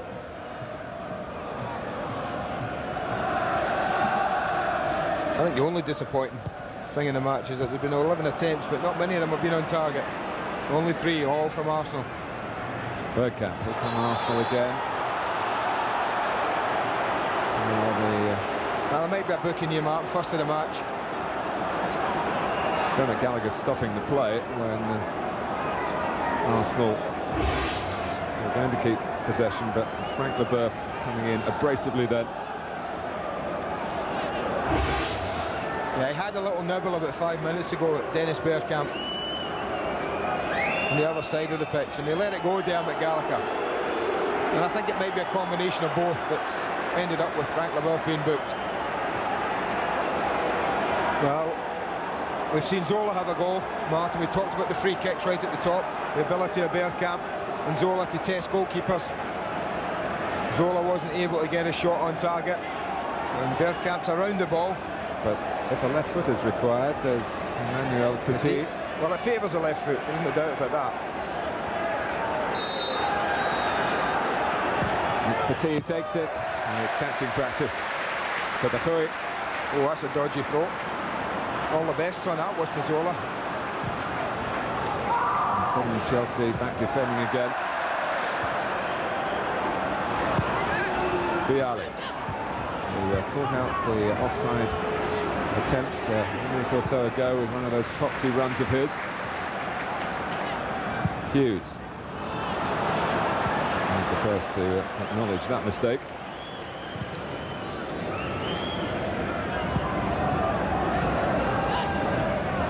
It's always hard to predict games, man, but already I think this game looks like one goal might settle it. Everything is so tight at the moment. Of course, one goal might open it up beautifully for everyone. Poyet.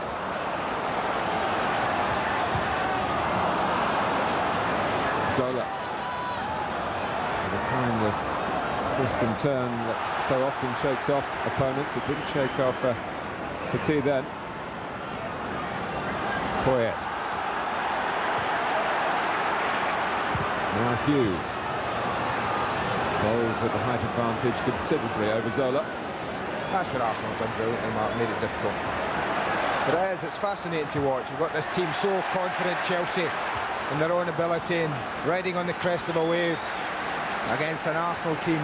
Well, we know about the back four, back five, you mention them often enough, and we'll go down in history at Arsenal and the way they've played.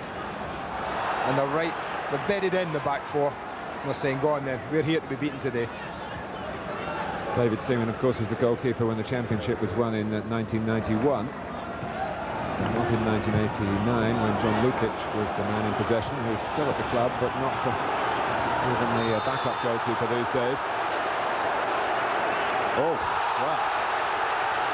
Now that was crazy from Parlour to raise a foot like that. We saw a flashpoint in a local derby yesterday at Bolton. And there have been very few naughty moments so far here. Well, I mean, I think the first thing is, I don't think that's a free kick. Ray Parlour does nothing wrong, in my opinion. So that's not a free kick. But what happens after that? I mean, I don't know what Parlour's thinking about. I mean, that is just balmy. He's a lucky boy. He's a lucky, lucky boy still to be on that football field.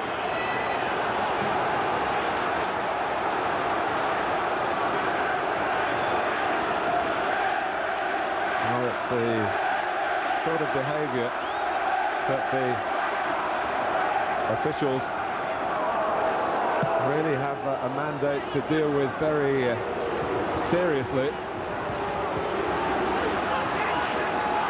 And it is out of keeping with the way the game's gone, Andy. I mean, we mustn't forget that this is a local occasion that the fans always look forward to wherever the teams are in the league. Well, there hasn't been a tackle worthy of the name, really. They've both tried to play football, is what we've seen, and it was a keeping with what's going on in the game. But when you do that, like raising your fist to someone, as Nathan Blake found yesterday, you kick someone as blatantly as that, and I think he's lucky to still be on. That's a terrific ball to Overmars from Bergkamp. And that was the first real defensive test. Well, I tell you, Steve Bowles making 50 yards forward to Dermot Gallagher. I wouldn't mind seeing that again. We don't have the best angle, but Overmars looks like he's ahead of Hughes to me.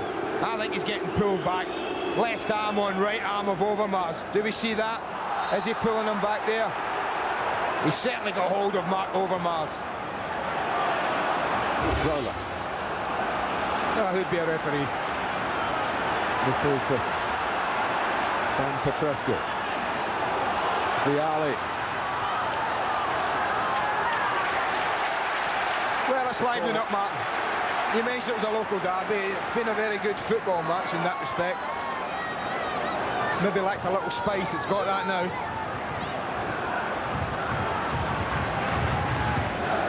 This is Wise. Poyet going near post. Then. Oh, Poyet's put it in. Dewberry maybe should have scored. Poyet does. Well, just as a match, I felt, has taken life in the last 5 minutes. And Arsenal really go to sleep. Not only does Michael Dubry get a free header on the back post, Steve Ball won't be happy. He's allowed him to step inside, or was it Tony Adams? He's allowed him to step inside and get the free header there. He might well think he should have scored. I think he's aiming for goal. I think Michael Dubry gets a little fortunate here. He's not looking for Poirier. Can't possibly be, surely, from that range. But he's happy and his teammates there just to stab it in. Chelsea lead Arsenal by 1-0. He said the influences on this game came from far and wide. It's the Uruguayan who's given the home side the breakthrough. And yeah, it's quite a little bit of space. Faces up to the Frenchman Petit, but he's got, at that moment, you remember just before that, satisfaction. Remember just before that, Tony Adams in the challenge with Vialli, right on the goal line. He was indicating he felt it was a goal kick or a handball, something like that. Corner was given, and from there the goal was scored. And a few seconds earlier than that, a goal kick was given when Arsenal wanted something. Hughes on Overmars. It may well be, Andy, that Dermot Gallagher thought that Overmars was doing his share of pushing in that. Yeah, it may well be. As well. I wouldn't argue with that. I don't think it was clear-cut, Mark. I wouldn't say, yeah, that is a definite penalty. But that is what Arsenal were complaining about. I think that's what was pointed out. There was contact. Poyet, the goal scorer. But the tempo suddenly in the last 10 minutes is up. I think it was a comfortable tempo the game was played at. Nice, neat football. Suddenly, temperature was raised a bit. The pace of the game's just gone up.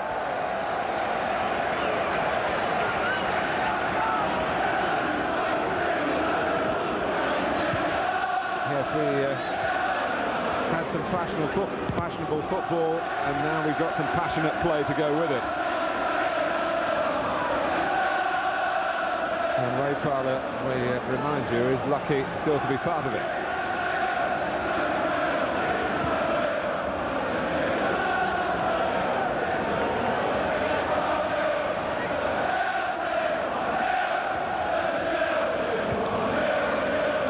Certainly spun round and complained to the referee the moment the corner was given, which led to Chelsea taking the lead. Can't always be the right thing though, because the Arsenal lads claim for everything at the back. To be fair, a very fair point. And not only the Arsenal lads, I think we should point out as well, most defenders. So it's a free kick here to Chelsea, taken by Frank Leboeuf. So Arsenal haven't lost an away game in the Premiership since January, would you believe?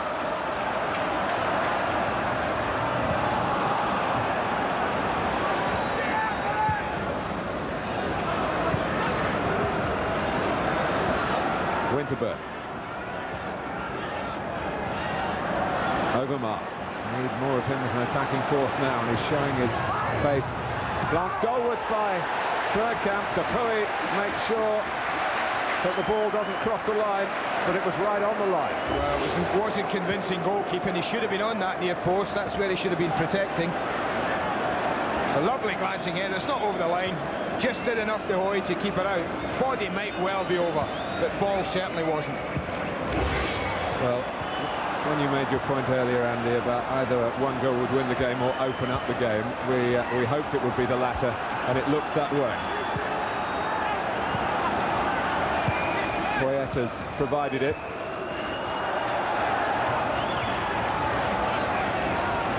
Right. Vieira.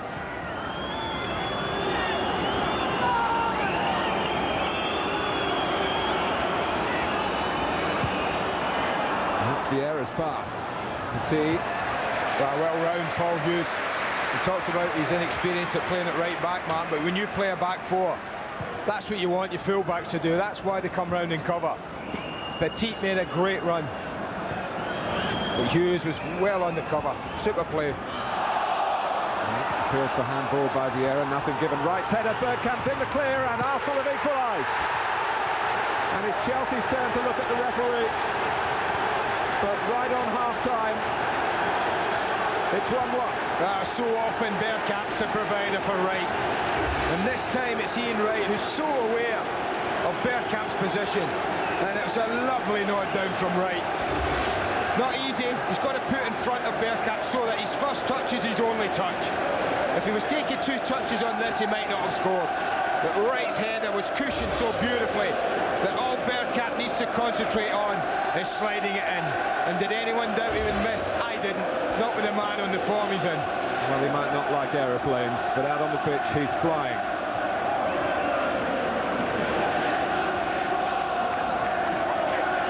What a blow for Chelsea, right on the stroke of half-time.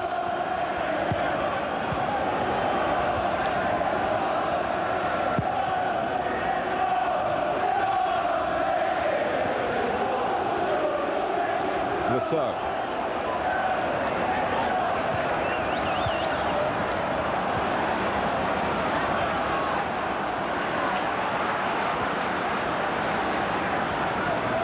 Here's Hughes.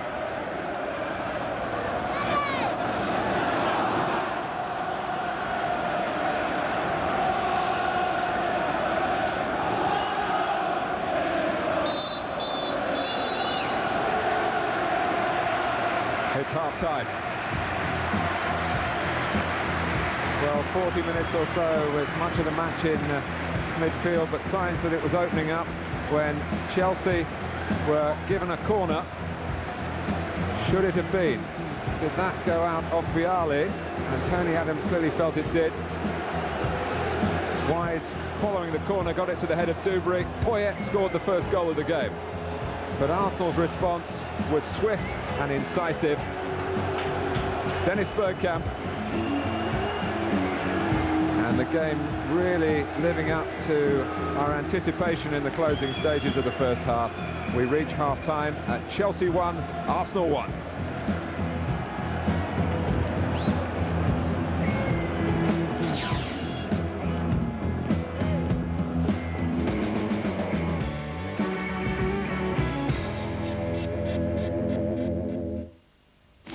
Another chance to see the superstars of the World Wrestling Federation in their action-packed spectacular one night only. The replays of this special pay-per-view event are included in the event price. One night only, tonight at 8 on Sky Box Office.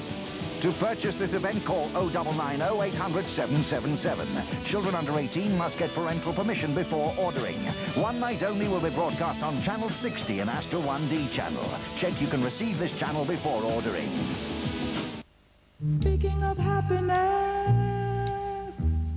you never thought of mine. Mentioning loneliness, I feel lonely all the time. Speaking of happiness, why did it have to leave? Speaking of faithlessness, why couldn't we just believe? I love you so very much.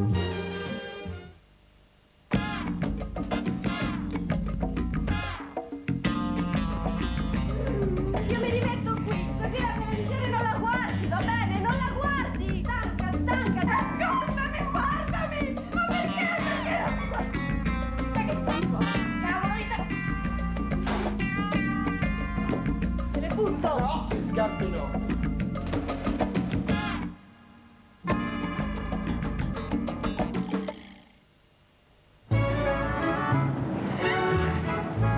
Why do they always look so tense?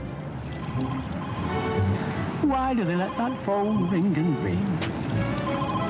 And why do they think it's a good idea to charge people for talking to them? Why not change the way we work? A BT 0800 number tells your customers you really want to hear from them, and we can help make sure you never miss a call. Try 0800 for 3 months for only £25 plus call charges. Time was when the only form of digital imaging worth contemplating was created by human hand. That was then. With the Officio range of digital copiers, you can copy and manipulate images to your heart's content, and scan, print, duplex, sort, collate, and staple documents simply by using your digit. Officio, digital genius, from Ricoh. When you've got dandruff, what do you look for in a shampoo? The one your girlfriend uses? One with matching body spray and mouthwash? Or the one that has been proven in test after test to remove visibly more dandruff than cosmetic shampoos, leaving you with great-looking hair? Which is why it's recommended by the leading men's magazine, FHM. Forget dandruff, have great-looking hair. For car glass, automatically think Autoglass. Supertramp. All their greatest hits on the very best of Supertramp. This is Ronseal 5-year wood stain. It's a wood stain from Ronseal that lasts about 5 years. It protects your wood and is rainproof in about an hour, which means in about an hour, your wood is rainproof and protected. So if you want your wood stain to last 5 years, use Ronseal 5-year wood stain. It does exactly what it says on the tin.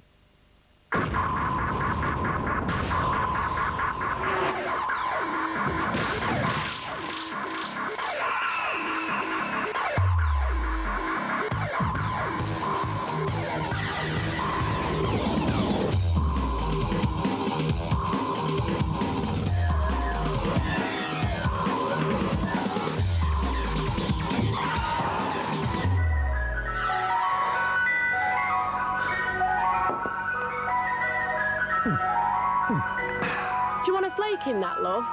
Ta.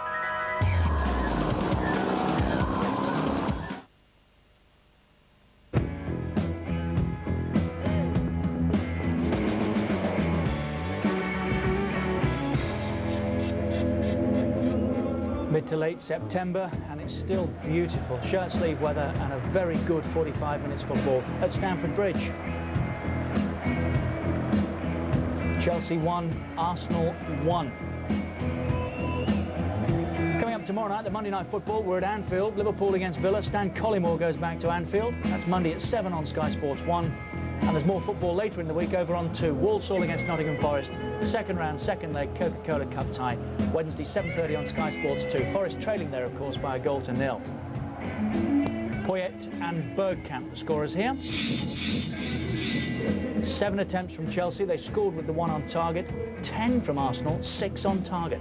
And 1 controversial corner amongst Chelsea's 4. We'll have a look at that again in a moment. Only the one booking, LeBeuf. How on earth did Ray Parlour stay out? Action areas. Chelsea have had the better of, and the better of the possession as well, which I suppose you'd expect. They are the home team. Martin Keown and Vinnie Jones, our guests here today. Let's first of all tidy up whether we think that Chelsea should have had a corner. I think the view in here was it was an Arsenal ball, wasn't it, Well, Martin? we can see that from here. Yeah, so, yeah. Vialli, I think, has played it out for a goal kick to Arsenal, and the referee who's standing, he can't really see from there, but he's given a corner. Well, we can see from here. I mean, we are right behind it, aren't we? And we're double as far away as the linesman, and we can see it, Richard, and he can't see it. You know, I mean, there's so much at stake, and that's cost them a goal. But they've taken the corner quickly, they've used the advantage to their benefit, and it's 1-0, isn't it? Arsenal were caught complaining. Yeah, yeah, I mean, Wise done It's a great ball from Wise. Look at this, you can see Adams' leg ain't nowhere near it, look. Bon, see That's Vialli's leg, yeah. You know, look, Adams is saying it's a goal kick, look. But most unlike Arsenal to be caught like that, Martin. Well, you know, obviously we've still got to defend it. We're a bit annoyed with the decision. That's what I mean, yes. And Dewberry looks as if he's kind of read it. Dennis Wise has held on to it. It's a great ball. It's a perfect cross. I thought he was going to deliver it early, but he's waited. He bent it beautifully and then bent it. He's on the move. Look what Adams is doing there. I thought Adams had slipped at first when you see it after, but I don't know what he's done there. He's just gambled, as Martin says. Dewberry's gambled. He's gone in. Look, Adams is. Yeah. Oh my God. I think there's something in what Andy said as well, isn't there?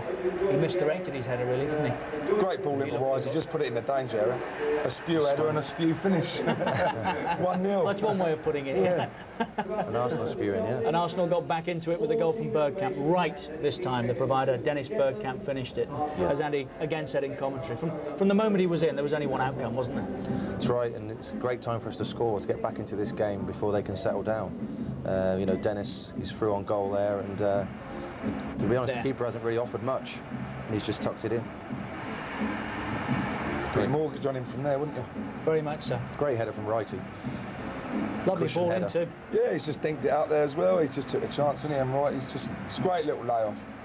As soon as it's on its way to righty, Dennis is on his bike. He's got the return and slotted it away. Right on half-time. It's exactly what Arsenal needed.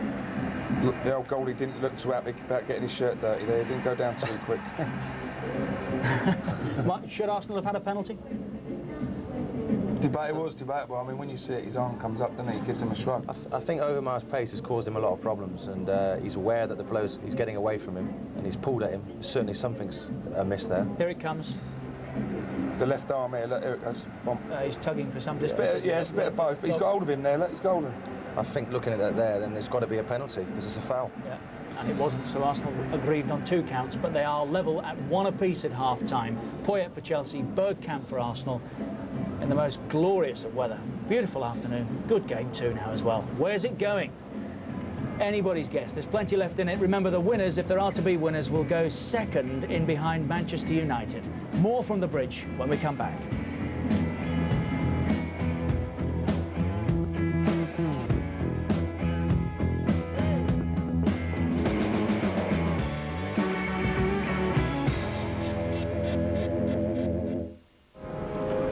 Brad Pitt and Morgan Freeman in 7.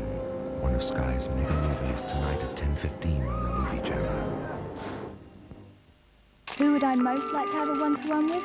It's got to be Elvis Presley! 56 would be a cool year. He'd be 21. Apparently, he really felt lonely at times, even before he was idolised by millions. I'd cheer him up. It would be great to go for a drive with him, pop round his mum's for a cup of tea. I'd ask him who was his best friend.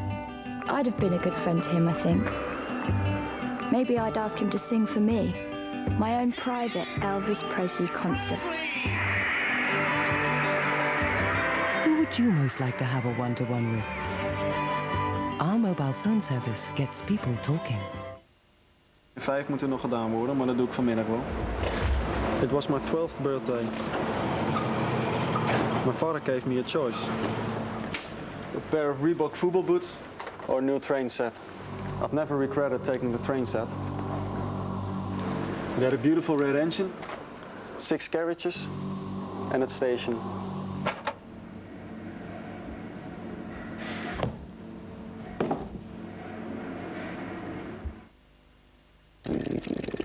If you're not registered to vote, you can't have a say. Your councillor sent you a form. Make sure you return it.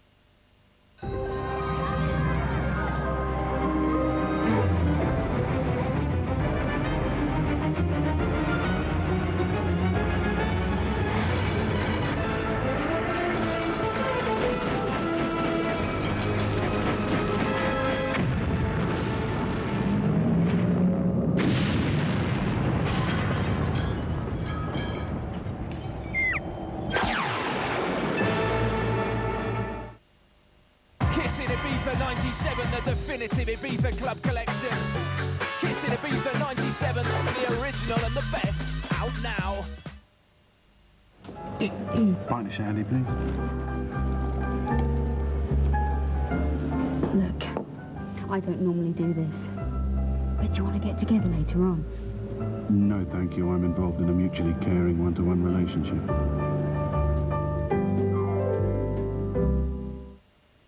This is dandruff. Take a close look, because this could be the last time you see it if you start using this. Nizoral Dandruff Shampoo is a treatment that's different from others you've bought before.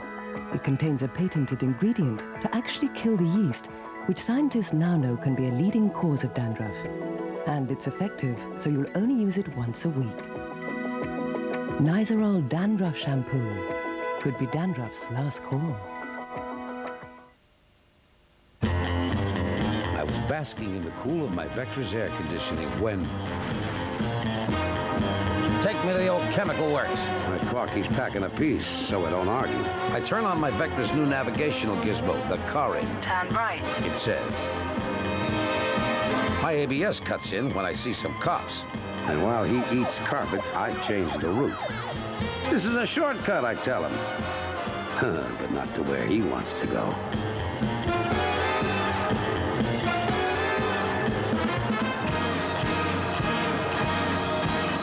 one step ahead of the mob.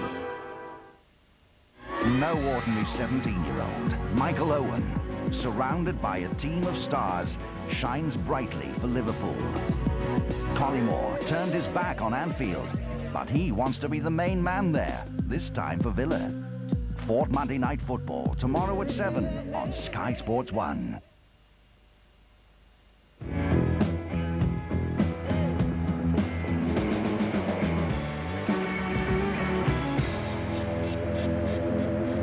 Another reminder of what's coming up on Sky Sports this week on 1, the Ryder Cup, Thursday afternoon at 3 o'clock with the opening ceremony Friday from 7 in the morning, 3 days live, the USA and Europe at Valderrama. Friday at 7 in the morning is the first day. Here at Stamford Bridge, it's Chelsea 1, Arsenal 1. Let's rejoin our match commentators Andy Gray and Martin Tyler. Yes, Richard, with news of a change for Chelsea. Dan Petrescu has a tummy bug, so Mark Nichols, a prolific striker in Chelsea's junior sides, but used recently as a midfield man, has come on and looks as though he's going to start in Petrescu's position for the second half. I think you'll have to start there, Martin. I don't see Di Matteo, Wise or Poirier want to play on this right side. We might have Bobby Gould on the phone to tell us that Mark Hughes has played midfield for Wales. Maybe not right side, though. Mark Hughes remains the substitute. Here's Zola, who's been rather outshone by Bergkamp in the first half.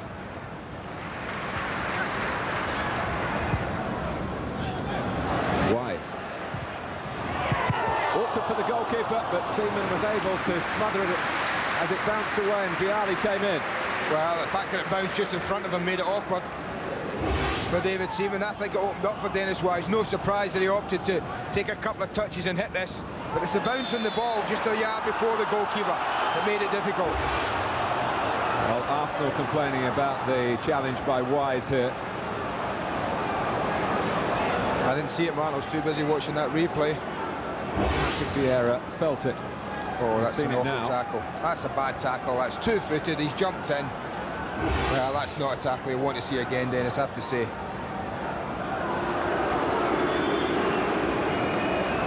It's two-footed and dangerous.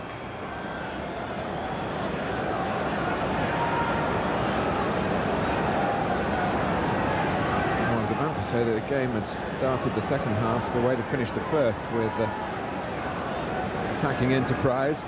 Wise was involved in that with his shot from distance. That was the unseemly side of his game. And Arsenal collectively concerned about Patrick Vieira.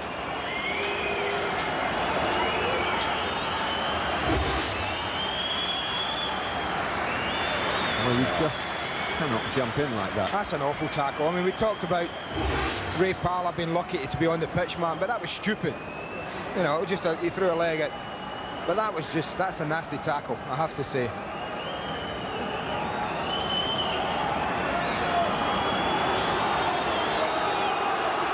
Well, the referee quite entitled, despite the barracking from the crowd, to give Vieira some time for treatment here.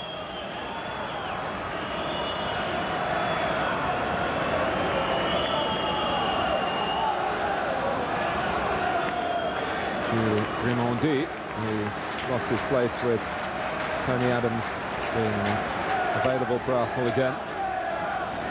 Grimondi himself had a European suspension to serve last Tuesday. And he's putting some weight on his legs, Patrick Vieira, and as Gary Lewin tries to shepherd him off for the time being. Vieira still looking at the referee. Yeah, Fred Parlour's lucky to be on, Martin, and so is Dennis Wise. He's lucky in 2 counts, 1 that he's still on, and 2 that hopefully Patrick Vieira isn't that badly injured.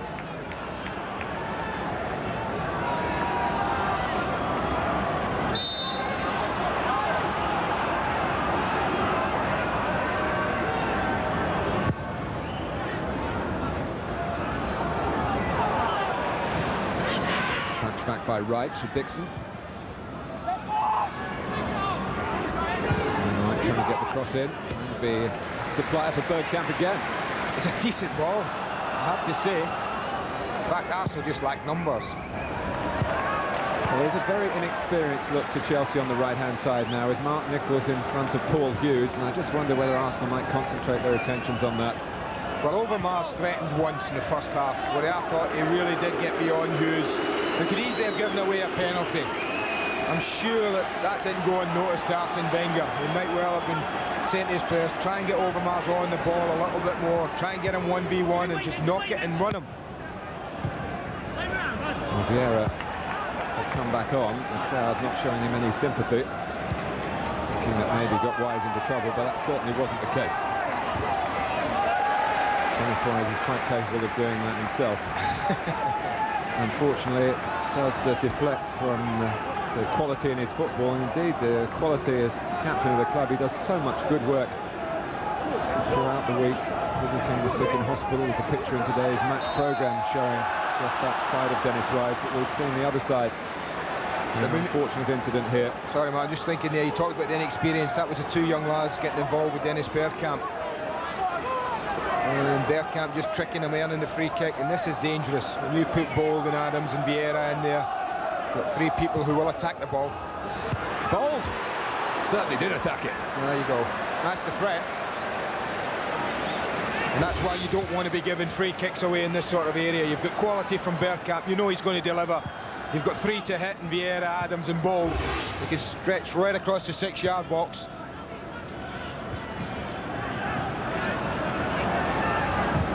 LeBeuf.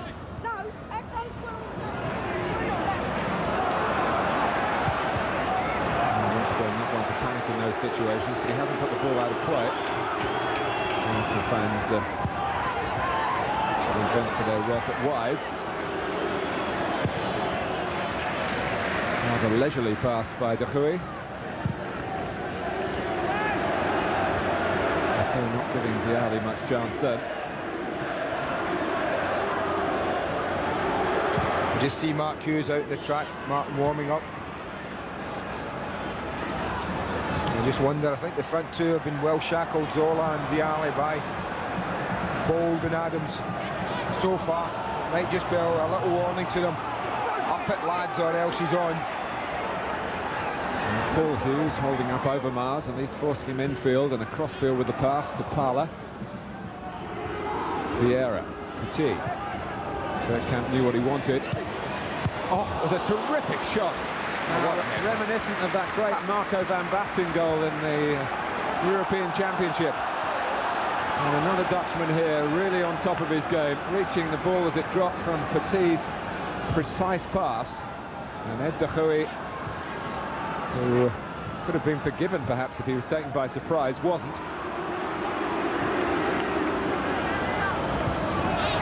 Winterberg. That was a real touch of a footballing genius then from Bergkamp. Poyet. Now Di Matteo. Zola to the wider position, and now Vieira. Yeah, it's a foul. Obviously the fans are wanting more than that, but I think it's a free kick and no more. Just comes in, just mistimes the tackle. It's a free kick, and again, Zola's on the ball. Does he fancy it? Will his accuracy be better? Will they try something else? So many options. Just a couple of yards nearer, perhaps, than the one in the first half. And the So showing some interest as well.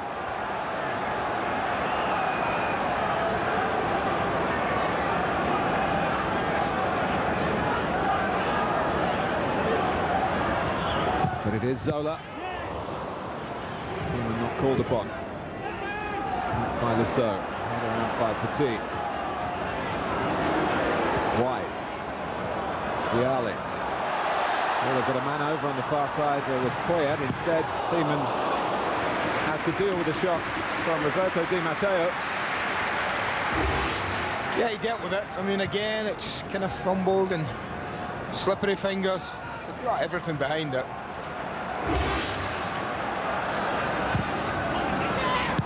Winterberg.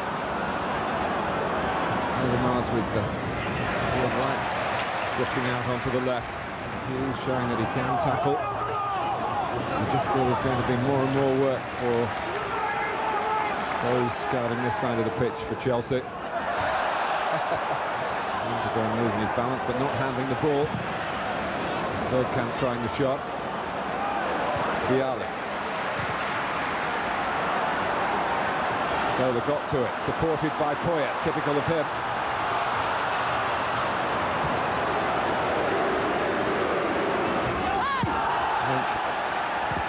I think Leboeuf is down. Did he take the full brunt of that Bergkamp shot? He did. Defender's job.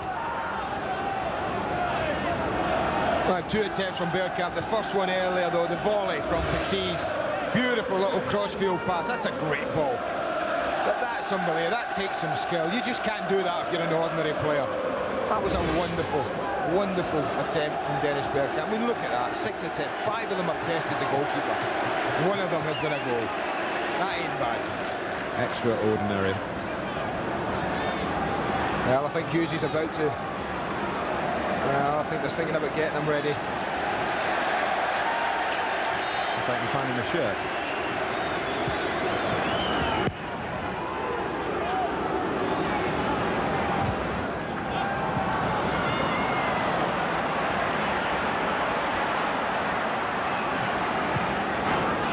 Bergkamp chasing. And the speed of recovery of Graham Nassau. Gives away another free kick. It's certainly not a heavy-handed display of refereeing this from Dermot Gallagher. No, he's letting it go. It's a handball. I mean, I think that looks worse than it is. I think it's a handball he's giving it for. But I think if he commits another free kick like that, then I think you'll probably find he might well go in the book for persistent infringement. Lovely dummy by Zola. Viali! Well, it's the first real spark. I wonder if that's expected of Mark Hughes, but it's too late because Hughes is about to arrive on the pitch. A lovely little step over here. Viali's run, absolutely perfect, and he hits it well enough. Ball didn't give him an awful lot to aim at, neither did the goalkeeper, just couldn't keep the shot down. It's his last contribution. Consoling hug from Graham Ritz. Mark Hughes back in the fray.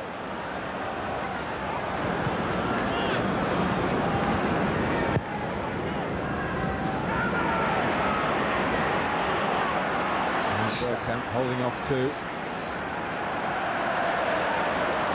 And it's great to hear him say that he's very, very happy in English football.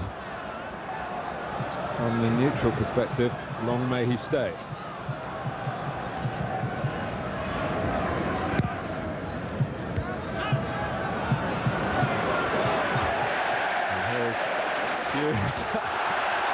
Already increasing the physical side of the contest. I think it's important, Martin. I have to say, I think Chelsea, where they were the better team in the first half, dominated possession. I think Arsenal have probably been the better in the second half. And I think Ruud Gullit was sensible to change it, to bring on Mark Hughes.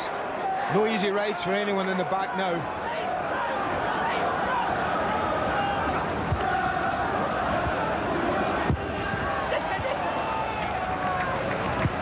Hughes. Dewberry. There have been some really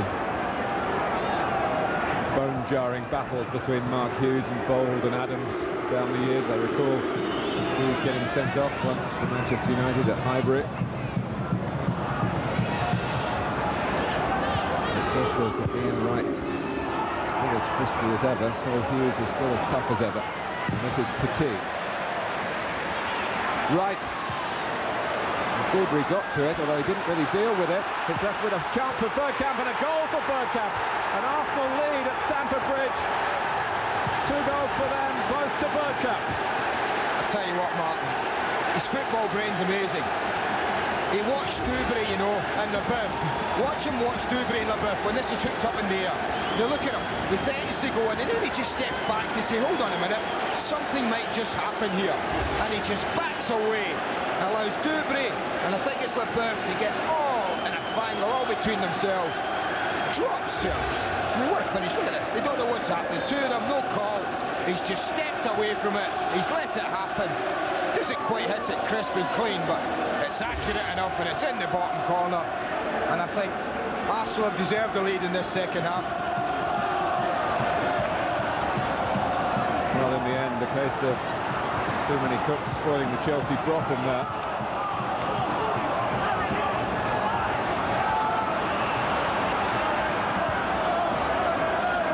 We'll have a good half hour now, Martin. We'll learn a little bit more about both teams. Chelsea on the crest of a wave. Can they answer back? Well, Mark Hughes looking to show that straight away. Zola! There's your answer. Well, that's the ball of the match. You will not see a better cross deliver in this football match. It's an absolute peach. Trouble for goalkeeper, trouble for the centre-back. Neither can do anything about the quality of the cross. All Zola's trying to do is get any part of his body on it. And again, that's all down to the provider, that is. The job was a simple one for Zola. The cross was an absolute peach.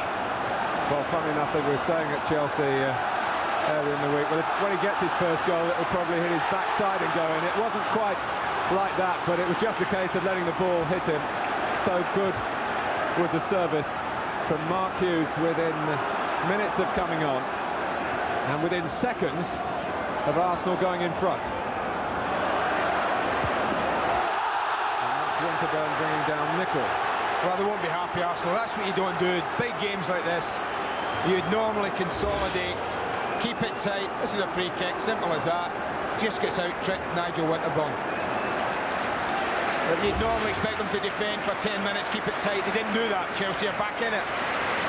Well, this is an interesting move. The midfield man, Di Matteo, comes off, and the Norwegian striker, Tore Andre Flo, gets his first experience of the Stamford Bridge atmosphere.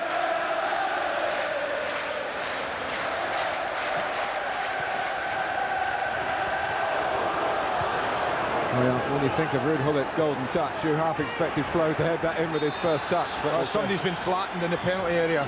The game's got to be stopped here. A little bit anxious.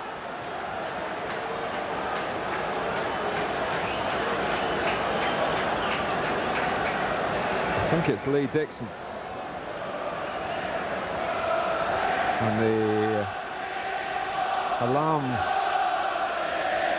cry was raised by Mark Hughes.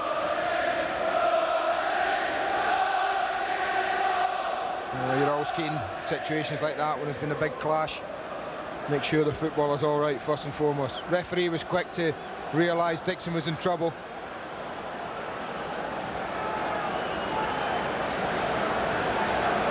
It gives Ruud Gullit a chance to organise, Martin. I know he's brought on Flo. I would guess the two will play, Flo and Hughes will play up front, pushed right up against the back two. Maybe Zola just dropping into the area between midfield and the two front men, and then Wise, Nichols and Poirier play narrow in midfield. Well, this is how it occurred, and he turns into Mark Hughes, yeah. Steamrollered by Mark Hughes. He just turns into him following the ball. That's an interesting one. Who would your money be on now, eh? What a game. It was always tough to call right from the first minute. I think both could have put cases down to win the game. And I think it's still that way now. Well, Andy and I have a little bet before each game, and I have to say I went 2-2 and Andy went 2-3.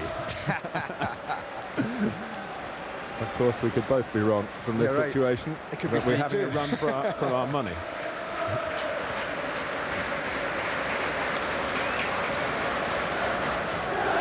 But Ruud Gullit grasping the nettle here with Tore Andre Flo, who's been very much in the news, not so much for his club but for his country. He got the goal that sent Norway to the World Cup finals recently. Well, Lee Dixon has survived that jarring collision with Mark Hughes. Just thinking with Hughes and Wright on now. Right, of course, on from the start, but Mark Hughes in the game as well. They were born a couple of days apart, November 1963, and what a credit they've been to the durability of their profession. A lot of good strikers were born in November, you know. You wish you were born in 63.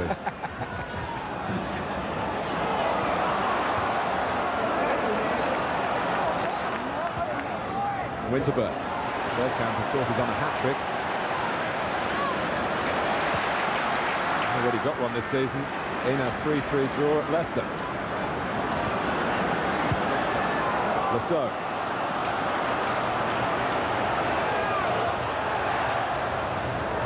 Already Torre Andre Flo. The left-sided Lasso. Chelsea's throw.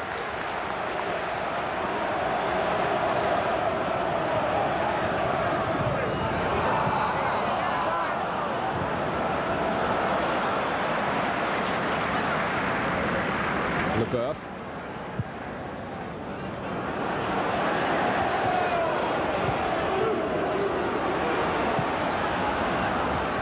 Nichols. Bergkamp was a runner to the right-hand side. He couldn't get the ball to him. That was Vieira. Bernard Gallo's given Arsenal the free kick. Well, you can't often criticise Bergkamp for not spotting a player. But Vieira made an absolute brilliant run on his outside to the right. Unfortunately for Arsenal, he didn't see him. But it's brilliantly poised, this match now. Absolutely perfectly poised. Both want to win it.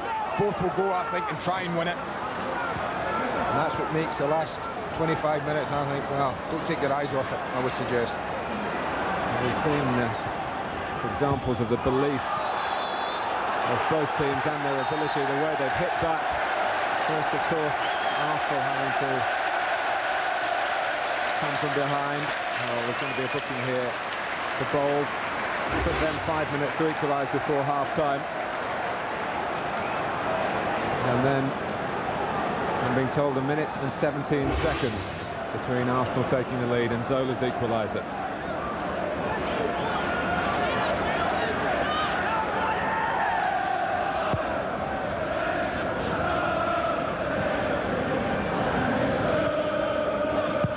Lasso.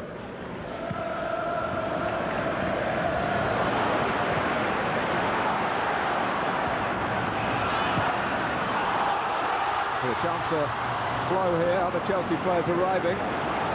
Too many touches. It was one touch and hit, I think, for Torre Andre Flo. He wanted an extra one. Picking out Bergkamp. Initially infield, but going away to make the space for Bergkamp. And Frank Leboeuf, who was booked in the first half, is off. Has to go.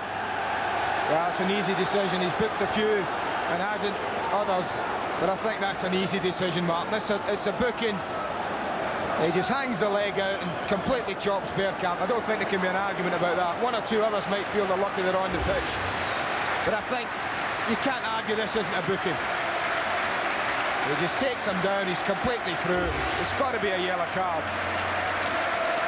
Well, another twist to the tail. I'm mentioning dispatches for Ray Parlour's run. We gave him stick for his loss of self-control in the first half. But his movement then opened it up for Bergkamp, who now takes the free kick into a wall that didn't look back the full 10 yards. That was half. Just about. They've moved Poirier back into the back four at the moment. I don't know what they'll try and do. But Arsenal will try and hit them now when they're a little bit unsettled. For Chelsea, try and get a bit of breathing space, try and get the ball out somewhere behind for a goal kick. They can just assess what they want to do. Graham Rix and Ruud Gullit down in the touchline discussing what they can do.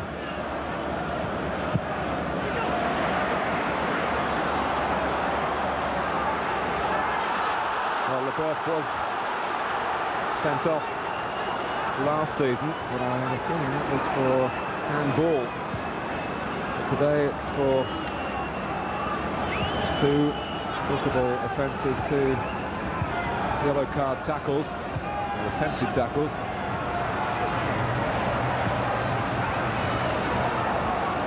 Well, Mark Hughes is now playing in midfield, Mark, showing us what he does for his country, he can do for his club.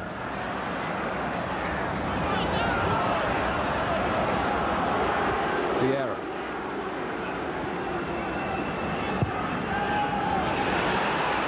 That's a Hoy oh dear. was hesitating, and Bergkamp was that must be a free stopping kick. because he felt he was being tugged.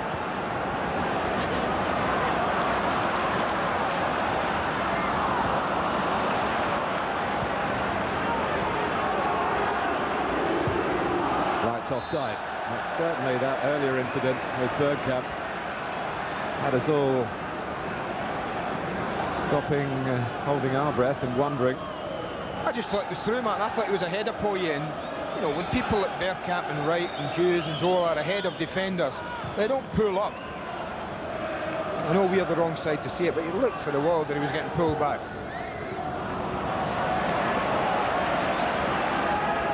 We're down to the realms of whether Poyet was the last defender.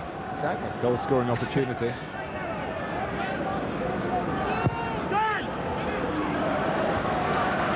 Well, this is a phenomenal performance by Bergkamp in an intoxicating game. Again, he's got no sympathy from the referee. Well, the only thing lacking at the moment is a winner. And we've got 20 minutes to decide that. I said pretty much everything else. Over Mars.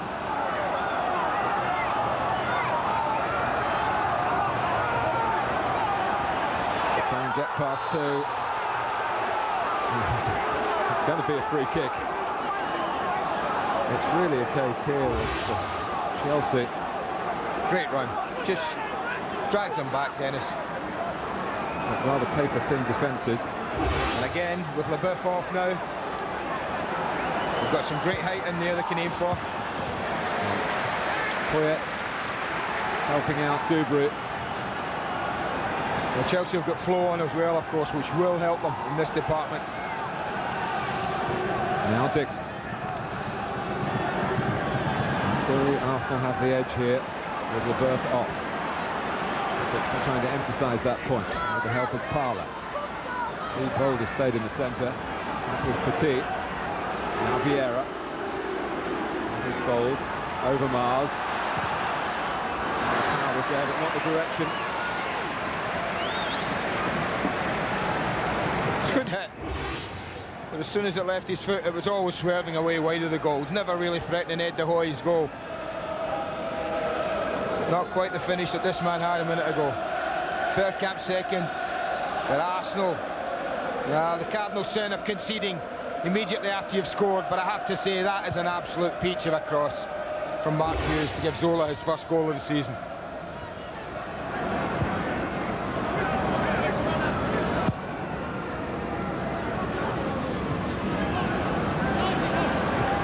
Poyet.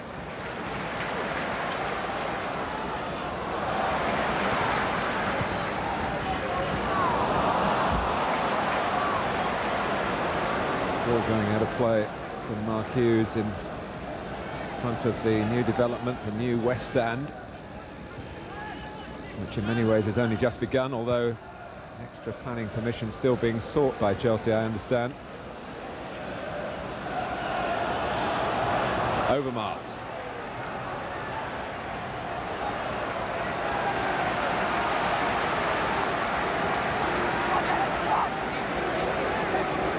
Well, Chelsea pulling all 10 men back.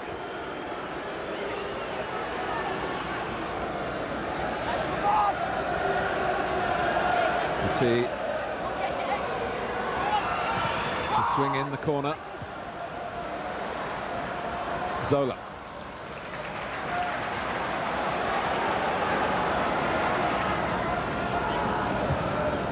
So confident to dart the ball into midfield then.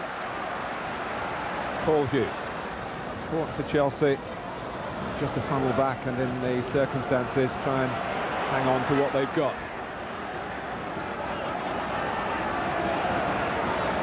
When you go down to 10 men, it's the attacking side of the game that obviously will suffer in the reshuffle. Chelsea have got a back four in place, but it's a pretty revamped back four from what you might regard as their best back line. Dubry, who's one of the regulars. Well, that sun might be affecting him there, Martin, I think, when it came over. They're pretty low in the sky at the moment.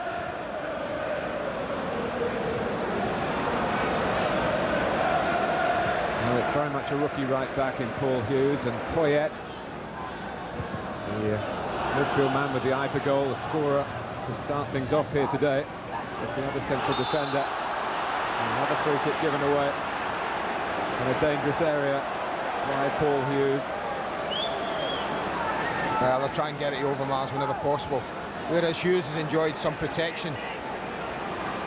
When they had 11 men, it's harder to give them that protection now, and if they can try and isolate Overmars with Hughes, that might benefit Arsenal.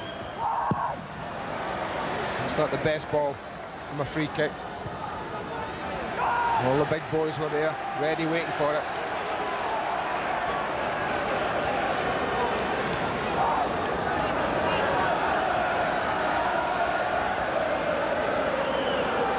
Winterburn with the throw.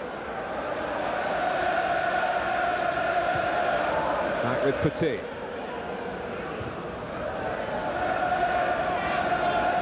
Dixon. Arsenal trying to pass it around and maybe exploit an area when they can use the extra man. Parlour.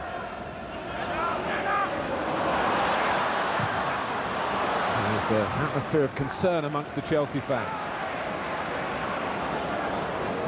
Dixon. Now Chelsea might be able to break with Zola. Only got Flo as a fellow forward.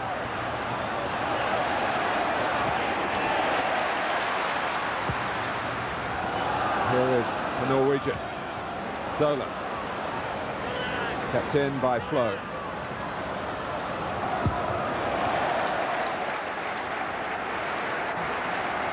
Your thoughts on man of the match would be appreciated. 0891 111101, the number to call.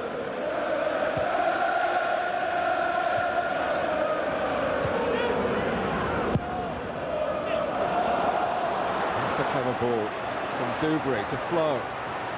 Nichols in the middle. Dennis Wise bursting to get there as well.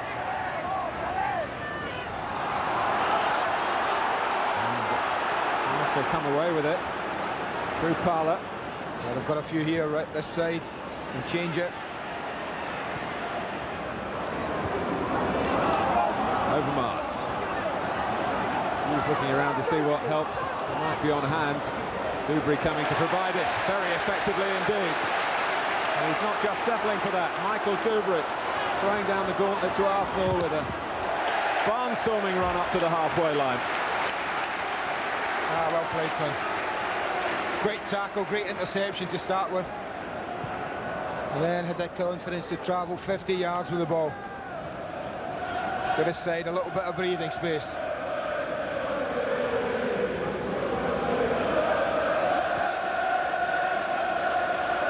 Adams. Well, no wonder they looked to get the ball to Bergkamp, who was closed down quickly by Zola. Lasso.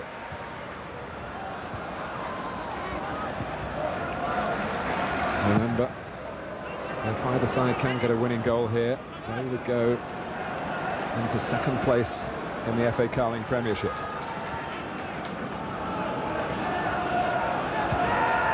Overmars, start again.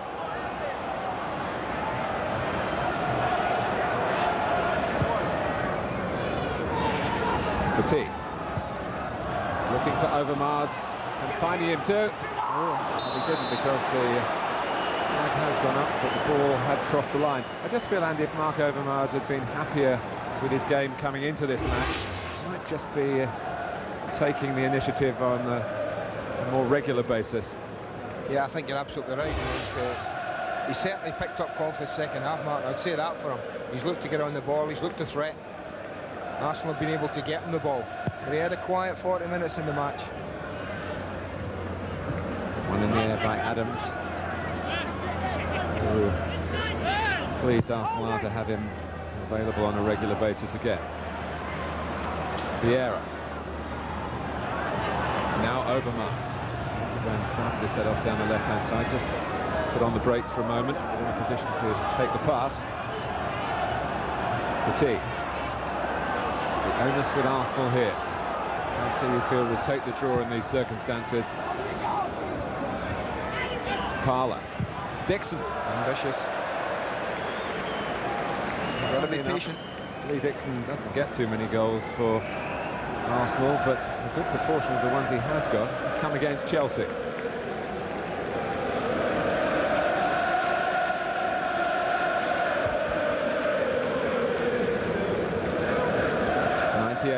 Seasons completed since league football started in England. 23 different clubs have been champions, but only 3 from London. Arsenal on an impressive 10 occasions, Tottenham twice and Chelsea just once, way back in 1955.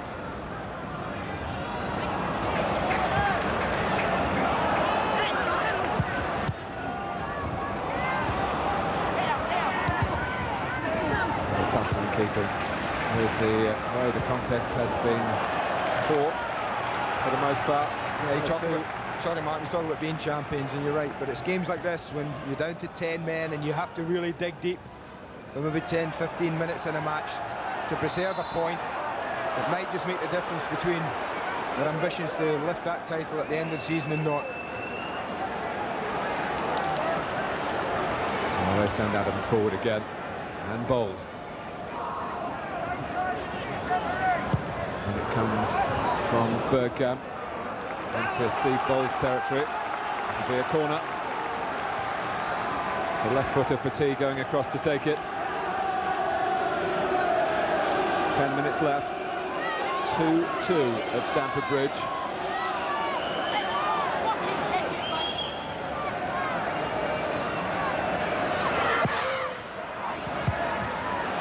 It's over Mars, helped on by Bold, but not towards the goal. I think he missed it. I don't know how much he got on it, but if he touched it at all, Steve Bold, it must have been faint. He doesn't really hit this over Mars, but it drops towards Steve Bold. You see him there, and he's thinking, well, any touch at all, go on, Steve. And he's completely missed it. Anything towards goal, and he knows it.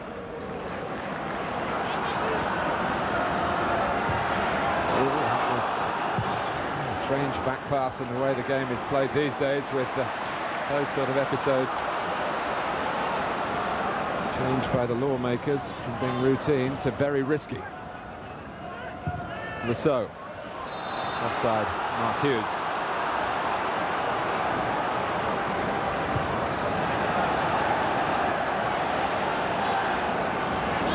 And he doesn't look as relaxed, Ruud Gullit, as sometimes we see him, as often we see him.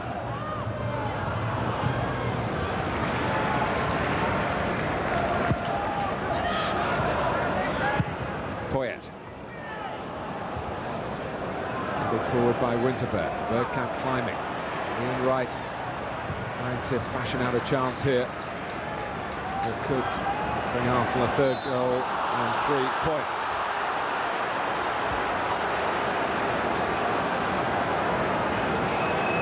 It is mostly a holding operation for Chelsea now. Yeah, it's a pity of LaBeouf incident, Mark, because the game was really shaping up to give us a great finale. Both teams going for the win. Bergkamp with some sleight of foot and a shot that wasn't the best he's ever hit, but still had De Goey scrambling across to make sure that it was going to pass wide of that left-hand post. Man of the match number for you again. 0891 11 1101. And for one lucky caller, a replica shirt of the winner's kit.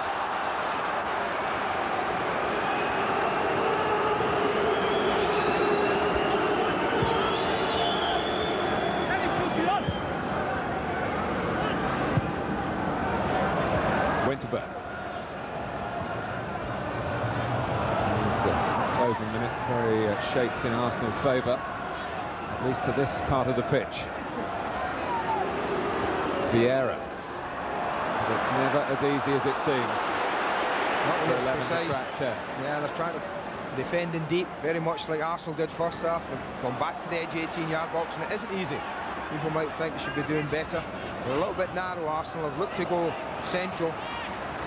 Well, there's Petit giving Zola a taste of his own medicine with some delightful work on the ball.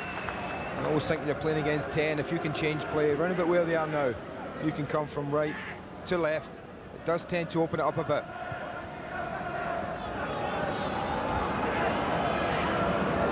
Adams keeping it short to Parler. Now Bolt. On for Winterburn. Chelsea with 7 outfield players back. Overmars, Bergkamp, Winterburn. And some very useful defensive play from Gianfranco Zola. The tough tackling Zola made his presence felt on the edge of the box. He's doing his job. Well, there's more FA Carling Premiership football for you tomorrow night. Well, what do we make of Liverpool this season? You can make up your own mind. They're at home to Aston Villa. We start on Sky Sports 1 Monday Night Football at 7. And don't forget, next Sunday there's plenty of other big-time sport around next weekend, but it's the third part of our Blackburn trilogy. 7, 2 and 3, 4, the first 2 parts. So I suggest that might be one worth watching as well. Blackburn at home to Coventry. Super Sunday next week.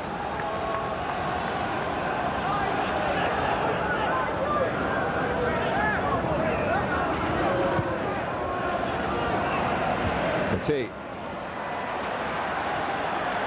Well, it was a brave header in the circumstances. He got a bang for his pains. And Gallagher, mindful of the fact that it is a facial problem, stopping the game, and you hear what the Chelsea fans thought about the referee's timing there.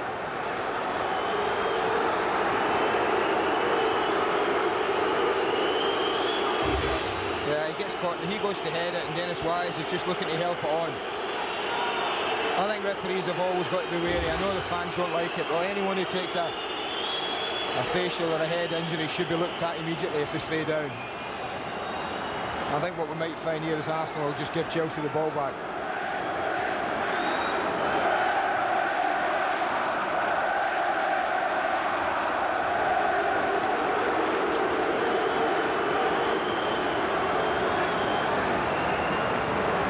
Point of interest, Andy, before the season started, Chelsea asked Gallagher to come in to a training session to help them learn about the new law changes in the summer, and he was very pleased to oblige and do that.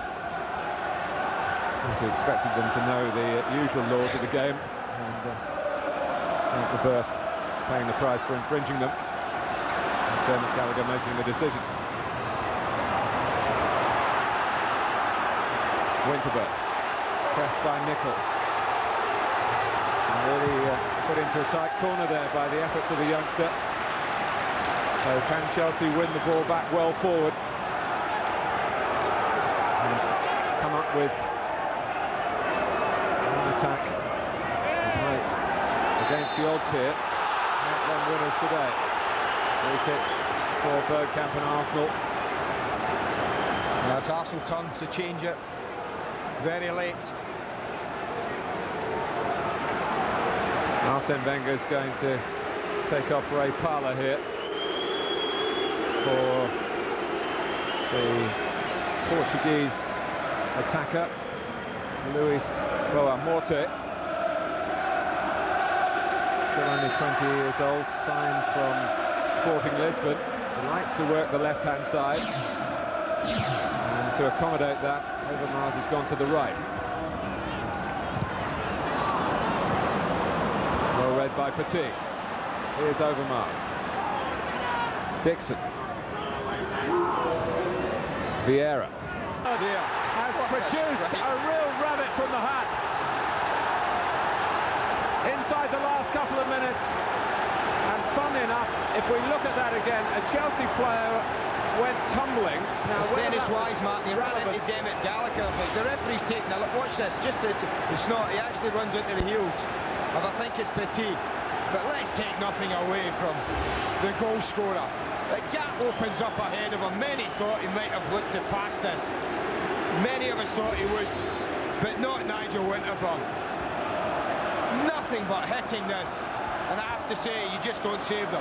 It's up and over and dipping past Ed De Hoy, who can do nothing about it. Well, Chelsea looking to hit back again in a game of when one team scored, the other has replied so quickly, but Chelsea have to try and do it this time. With 10 men, they've got a corner. Time is against them.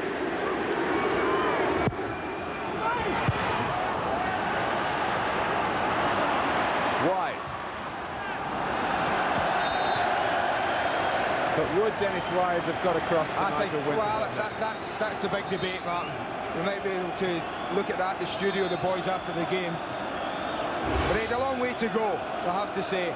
And I don't think it was anything. I think he just ran across the back of the tee. But let's enjoy the strike. Let's enjoy the strike. As a neutral, I mean, you're looking at that strike from Nigel Winterburn. Of all match winners that we have on this field, I think Nigel would have been well down the line of them. Put that one in your scrapbook, Nigel. You won't get a better one. Mark Overmars comes off, and Arsene Wenger sends on another defender, Gilles Grimondi. Well, no surprise. Get on there, block it up. But even, Andy, at 11 against 11, and a vibrant game it was.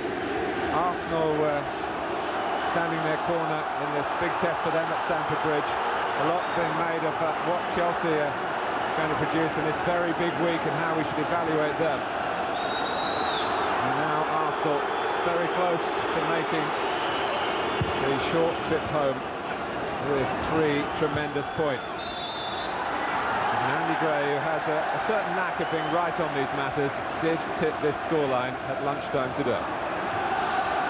But he didn't tip Nigel Winterburn to score the winning goal. Ain't finished. And it's you talked about evaluating Chelsea, and I think for the majority they've played well. And I think they're going to be there. They're going to contest it, Martin. It's a bit unfortunate about the LeBeuf situation, because I think it did spoil the last 20 minutes as a contest. It's Winterburn's pass. And the free kick will be given against Bergkamp. He's booking Bergkamp, I think, man.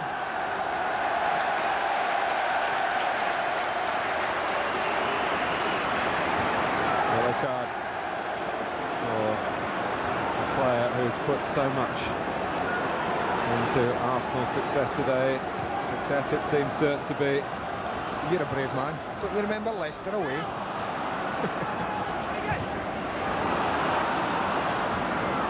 I think Leicester had 11 men. This is a local derby, though.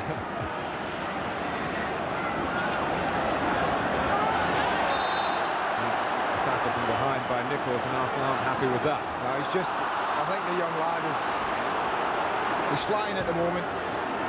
He's wrapped up in it. It's a local derby. His team are down. He's anxious to win the ball back. Just overzealous.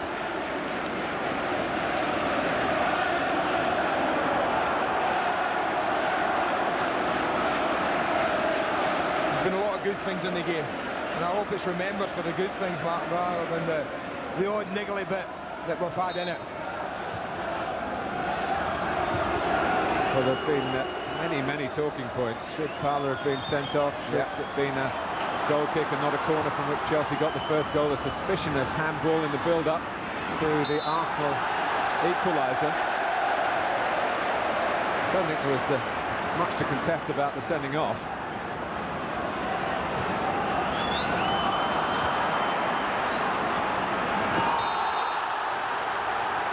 And Dermot Gallagher produces a card again for Grimondi.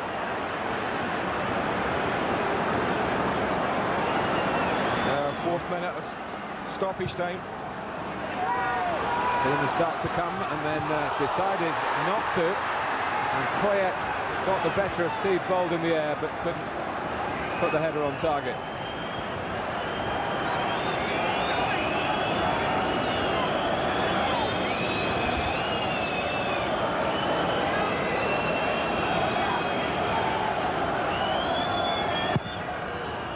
Well, sometimes the anticipation is better than the outcome, but it's been a match worthy of all the expectation at Stamford Bridge this afternoon. Boa Morte, Ian Wright waiting far post. Still Louis Sparmorte. Someone to come onto it on the edge of the area. He found Raimondi, Vieira.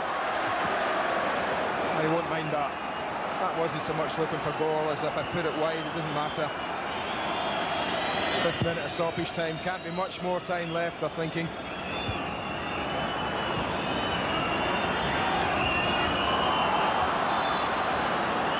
Free kick to Chelsea. Where there's life, there's hope. And Dermot Gallagher hasn't brought it to an end yet. Slow. Higgins had to be scrupulous in his work there. And Hughes wasn't. Well, it's just a pity Flo couldn't control that in front of him, Martin. He did get in rather easily. He was only able to control it behind him rather than in front of him.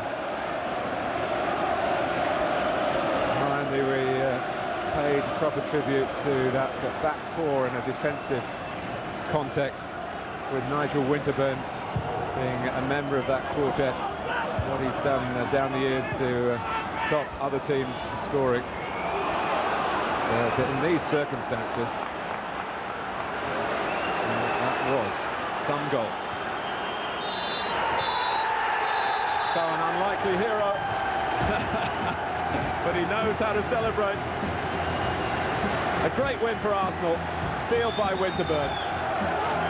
They're second now, behind Manchester United. It was 1-1 at half-time. Poyet had given Chelsea the lead. Bergkamp had equalised, but then confusion here, leading to Bergkamp second.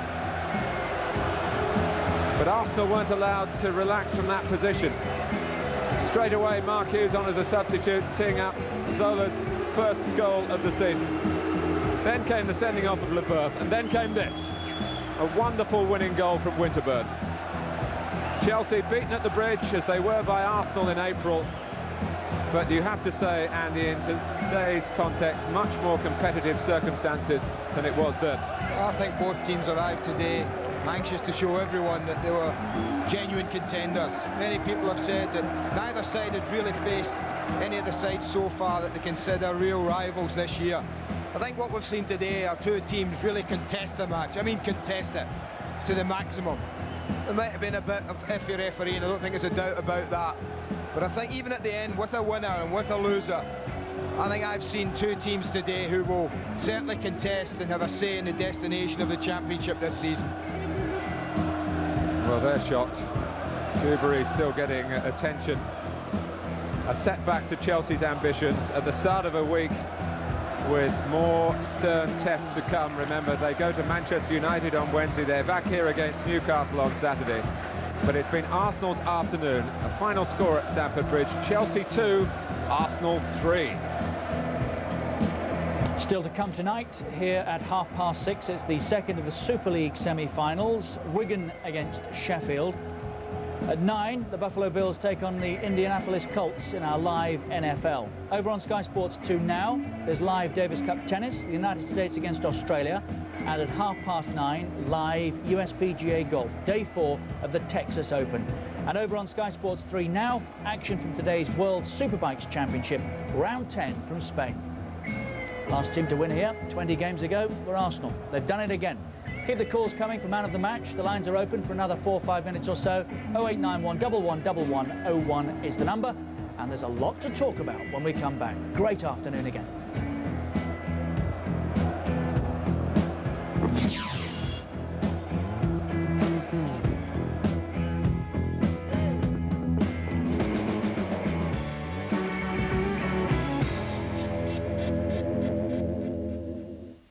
On Sky One. New billboard day! Homer's got a new profession. I'm going to clown college. I don't think any of us expected him to say that. At 7, vengeance being sought for an injured cameraman in a brand new episode of The Pretender. Smile, Phil. It's showtime. Join Corbin Burnson at 8. Suspect me. For a brand new episode of The Cape. NASA's integrity is at stake here. And in the X-Files at 9. You wanted to catch a monster, you have to become one yourself. These are Mulder's prints? Rounding off the weekend at 10. You stole something very important from me 20 years ago. Since then, I haven't aged at all. And I'm going to take it back. A new episode of The Outer Limits. What are you? And that's tonight on Sky One.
downtown.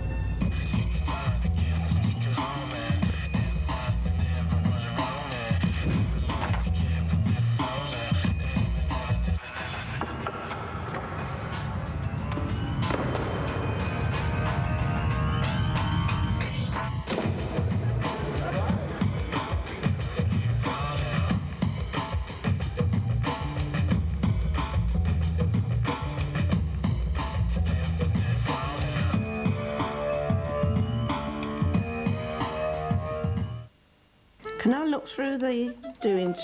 Oh, hello. There's a picture. My thumb's come up on it. Sanyo Digicam, what the world's coming to. Oh, my goodness. Is this safe? Is it safe? Is it safe? Not safe. It's not safe. It's safe. It's not safe. It's not safe. I read it wasn't safe. It's too risky. It's not safe. What are you talking about? Shopping on the internet. Your son is shopping on the internet. The internet?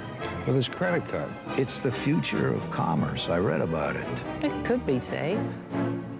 Well, how do you know? IBM is making it safer to buy things over the web.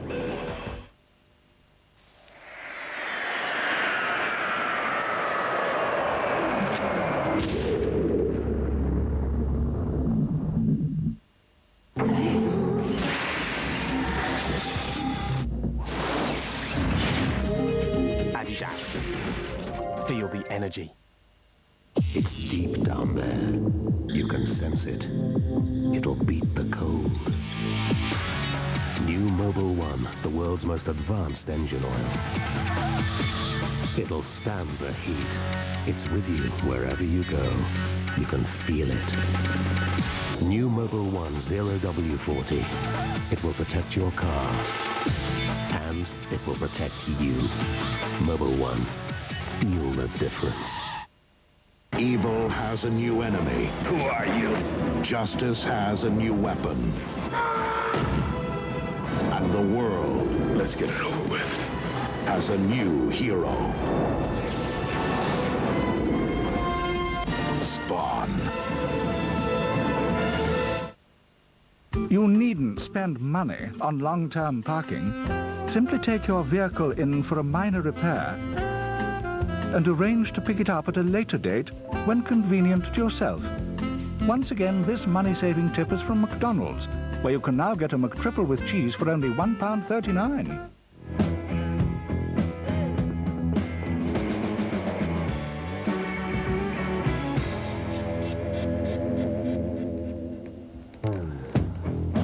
Trust Sky Sport to find the best pictures. Young lady a little dejected, but nevertheless, worth dropping in on from our point of view, I think. That's how it feels, though, when you've been 1-up and lost to Arsenal 3-2 at the Bridge. 2 for Bergkamp, Nigel Winterburn with the winner. 23 attempts Arsenal, 10 on target. 9 of those attempts were from Bergkamp, and he hit the target 7 times. 13 from Chelsea, 4 on target. A number of bookings in the end. Leboeuf twice, of course, which meant he had to go off. Dennis Wise also, Grimandi Bold and Bergkamp from Arsenal. First half, Chelsea had the better of the action areas and the possession over the 90 minutes.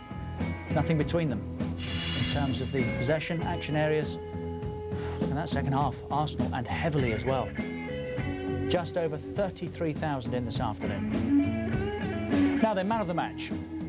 There's only been 2 players ever polled more than 90% of our vote. Well, 1 player, I should say. Dennis Bergkamp, twice it's happened. Look at that, 91% again today. Hughes 2%, Lasso 2%, 5 for the others. And here is the man of the match and the winning goal scorer with George Gavin. Nigel, do you feel you were well worthy of all 3 points there? I thought first half was very difficult. Chelsea played really well. We got the goal back at the right time, and the gaffer said, don't be scared, go out and express yourselves, and I think at the end of the day we did that. Dennis, would you have been disappointed not to win the game against 10 men? I think so, especially second half. We created a lot of space, created a lot of chances, and yeah, in the end I think we should have won the game, and we did. Sensational but rare goal for you, Nigel. Any premonition you'd score then?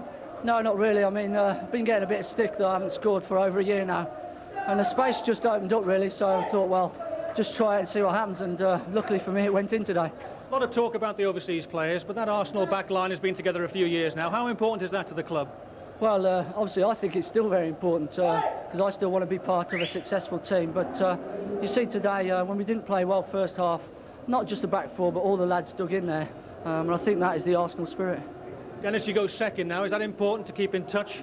Oh, of course. I mean, you have to win those games, of course. And when you can do it away from home against a very big side like Chelsea, well, that's a great performance. And it's yeah, it's nice to be up there. Dennis, over 90% of the viewers voted for you, man of the match. Nigel, if you can give that to Dennis, well done both of you, and thanks very much. Well done, Dennis. Well done. Very well done again, and congratulations to Andrew Bailey of Luton, who wins that replica Dennis Bergkamp jersey. Martin Keown and Billy Jones have been enjoying it with us this afternoon. Have you? Oh, you have? No, you're not. You're still smiling. Yeah. That's how it feels, eh? I enjoyed that. Nigel was a great goal from Nigel. And it seemed to silence the fans here a little bit. Did the right side win it, Vinny? In the end they did, yeah, but it would have been interesting to see if LeBoeuf would have stayed on. I think it would have been a lot tighter. It opened up second half. Chelsea were great first half, and with the sending off and that, it just tilted the scales towards Arsenal. Well, it took a while to get going, but when it did, my goodness me, what a game we had here today. This is the best of the action. Chelsea, of course, a goal up, but lost it by 3 goals to do. Oh, now there, one of the talking points already, Ray Parlour. Could have gone, maybe should have gone for that, eh? Might have been a penalty, that. Boys thought so at half-time. You changed your mind, Martin, watching that? Definite penalty, I think. It is, isn't it? And we've seen them given as well. No goals at this point. And then this, another of the day's talking points. That's a goal kick, Vinny, isn't it? Tony Adams thought it was. Yeah. But Chelsea got a corner from it. Vialli took it quickly and then created the first. Unlike Arsenal to get caught, Martin. Yes, I mean, say Dewberry, all credit to him. He's reacted. He's on his, he's on his way. The lad's just a bit fortunate to steer it in there, I felt. Runs off Adams there. You don't normally see that. It runs off Adams there. Runs straight across Adams. What a good ball as well. It's a great ball. See Adams on the left there, so. And then in off the studs. He's waved his left foot at that. But they all count. Didn't know this geezer had so much pace this over Mars. Unbelievable pace. It wasn't over, but it looked like it, didn't it, for the moment? It was important Arsenal got back into it before half-time, Martin, wasn't it? Yeah, it's just perfect. And you did. Settles the lads down going into the second half, and they came out a much better team second half, I felt. Very quiet. The better of it. You know, right, he was very quiet today. Very quiet. Laid this one on, and apart from that, you didn't even know he was really in the game. It was Arsenal for the oh dear, Dennis Wise. He could have gone there as well, Vinny, couldn't he? No, I don't think so. No. It's a shocking tackle. Dreadful. But having had the better of it, again, needed to score. Bergkamp nearly did there. It's a fabulous effort, that, isn't it? He's putting together some vintage performances, Dennis. Not half.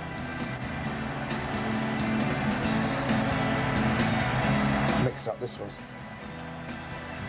But he stood back, as Andy said, waited and got the reward. 2-1 Arsenal. It was a horrible mess, wasn't it? What were they doing? It's just cashed in. Well, LeBoeuf should just let him get on with it there. Yeah. Dewberry's underneath it, let him head it away. Well, head it somewhere. It just great ball this from Stark. Yeah, it's just pulled What away. a ball that is. Sola's first of the season. For 2-2.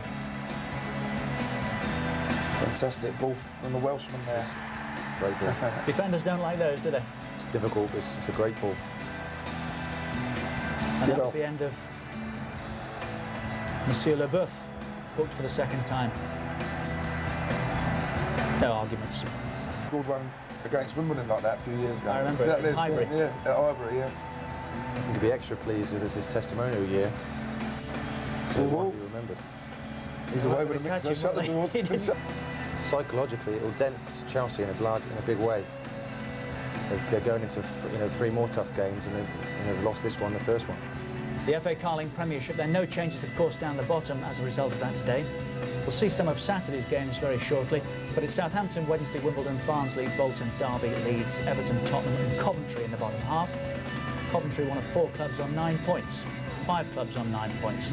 Palace, Villa, Newcastle, Liverpool, West Ham, Chelsea down to 5th, Leicester down to 4th, Blackburn down to 3rd, Arsenal up into 2nd place, 2 points behind Manchester United. And their manager, Arsene Wenger, is with George Gavitt live.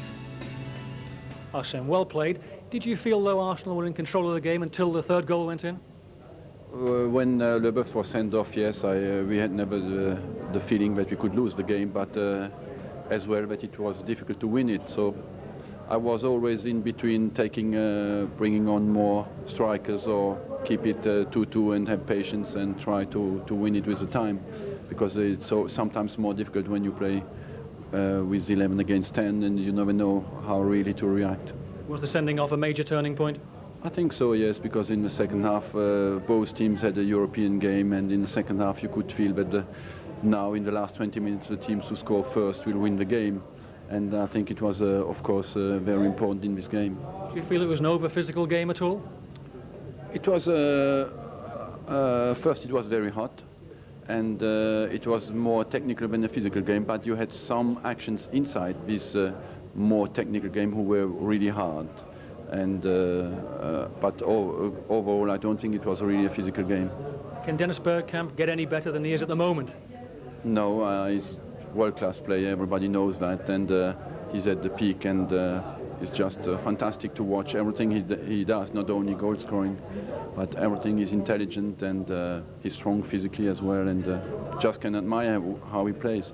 But was the surprise for you the winning goal from Nigel Winterburn? Yes, it would be a good bet tonight, but he took his chance, and he scored 2 or 3 like that in his career, and I think as well that he did not only score the third goal, but he had a great second half, was very strong physically, and shows that even at his age you can be strong physically when you play 3 games in a week and in the second half. Now, even this early in the season, is second place important to Arsenal?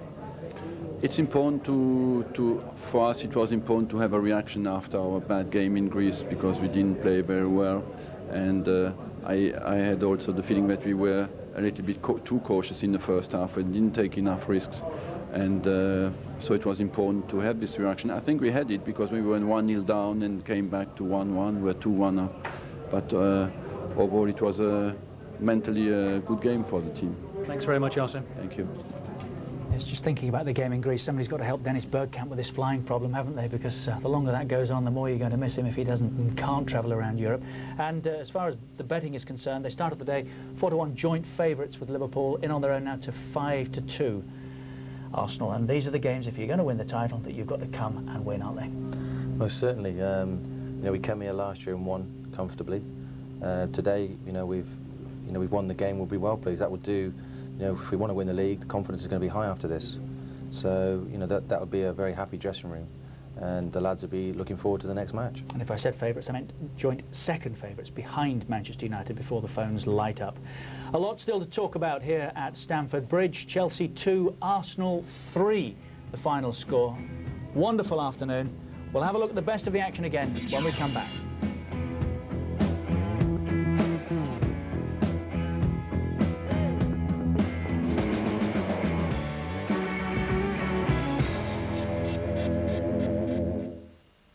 Wigan will be trying to book their place in the final with Henry Paul, the danger man. Henry Paul gets a try! While Sheffield will show their steel after a great quarter-final. The match is all over. Sheffield Eagles have won. The Super League Premiership semi-final tonight on Sky Sports 1.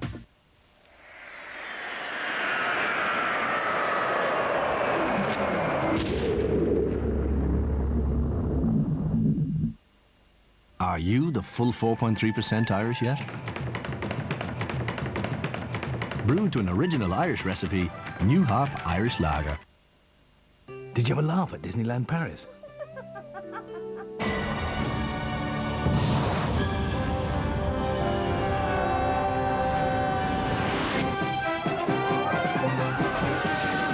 '97, the year to be here. It's our 5th anniversary, and every day is party day.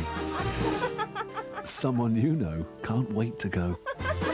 Disneyland Paris. Call for your free brochure on 0990 030303. At Britannia, we share our success not with shareholders, but with our members. To join us, call 0800 44 3322. How does Billy get his plate down and still find out what's on telly? Well, some of these TV guides have just satellite or cable, some are strong on BBC, ITV and so on, but leave you wanting more satellite. Wouldn't it be great if you could bring the best bits together in just one magazine? You can! It's TV and Satellite Week. Loads of info on over 80 channels, including BBC and ITV. It's weekly, it's always bang up to date. TV and Satellite Week. Leaves room for Billy's plate and his lucky aardvark. TV and Satellite Week. Simple. Here's something you should never do with your eyeglasses unless they're made from Flexon.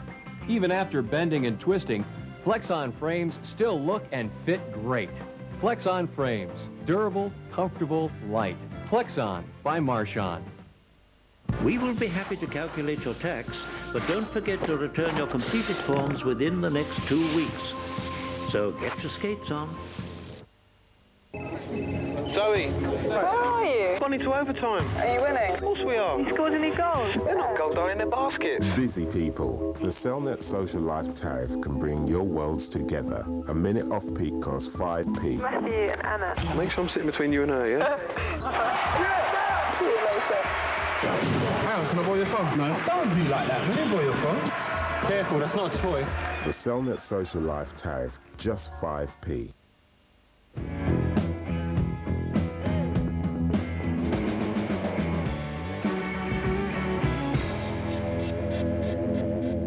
We are seeing some good games this season. At the Bridge today, Chelsea 2, Arsenal 3. Great win for Arsenal. Just wonder what that will do to Chelsea, Vinny, bearing in mind that it's Manchester United, Liverpool and Newcastle next for them.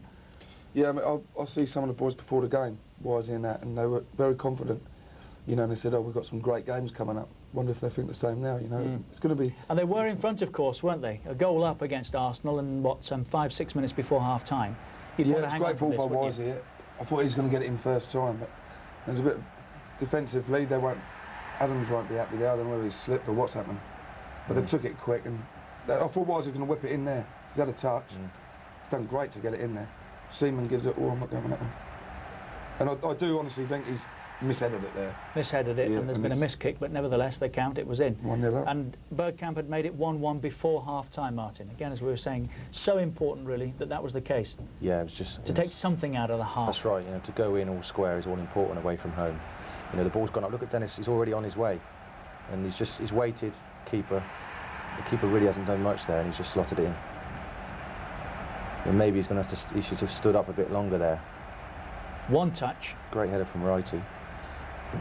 And time enough for only one touch from Bergkamp. And he scored with it. Vieira's ball in. We've run it through the computer. Look, oh, yeah. Lovely touch from Wright. We missed that. Right. Look at Dennis. He's on. An even better gone. Goal like this, Dennis wasn't it? is away. He's waited. Great goal. Good finish. So that was 1-1 at half-time. Dennis Bergkamp made it 2-1 shortly after the break. Again, thinking. I mean, it wasn't the best piece of defensive play by Chelsea, but watch him pull away, as Andy was saying in his commentary. That's right. Horrible mix-up, isn't there? He's looking for any kind of scraps, really. Look, back he comes. See, he should have left Dubry there, hasn't he? LeBouf's gone, just made himself busy there for no reason. Yeah. He's roared off to try and win it. Nice little hospital ball there from Dennis, thank you. It was rather, wasn't it? He skied it, look. Yeah. But he's look, let him deal with it, you know, LeBouf's come over, there's no need for that. They're not going to be happy with that. He can't roar off like that and leave Bergkamp. But as good as Wise's ball was, what about the cross from Hughes, which caused you problems again? That's right. I mean, he's kind of bent it round the back of Tony. And Zola, that's a great... Look at Zola's position there. It's a great position. Adams just on doing his everything shoulder. right there. I think Adams is in a good position there. Yeah, but the ball is so good. It's a great ball. It's a quality pass. There's not a great deal wrong there, is there? Cool. He's actually confronted two really nasty crosses there, David Seaman, hasn't he? Yeah. And that was a good time for them to get that back, you know, very quickly after we scored. And, you know, it looked like 2-2 all the way then. But once LeBouf had gone, for you, was there any one team going to win it? Well, really, they was just a case of them just soaking up the pressure and seeing if they could hang on, whether or not we could unlock the door. And fortunately, Nigel's popped up and scored a wonder goal. At a time when perhaps some were thinking Arsenal were beginning to run out of ideas, an unlikely source for the winner, but what a winner. It's incredible. I mean, I don't think he'll score too many better than that. He has done it before, but, you know, I mean, really, it was that sort of game, you know, shall I hit it? You might as well have a go, bang, it's in the back of the net. Again, we've run this one through the computer. It does make you wonder, and we always say it when somebody like Winterburn scores a goal like this, do it more often. Why not? Well, he's not afraid to shoot, to be honest, to be fair to him. It's just that not many of them go in. But, you know, one of those today is enough for us. 3 points is great for us. We move on to West Ham, another home game, and we'll be, you know, looking to win it. And the top two still unbeaten right now, Manchester United and Arsenal. Another sending off today. LeBeuf went. Any complaints about that? 2 bookings, Vinny?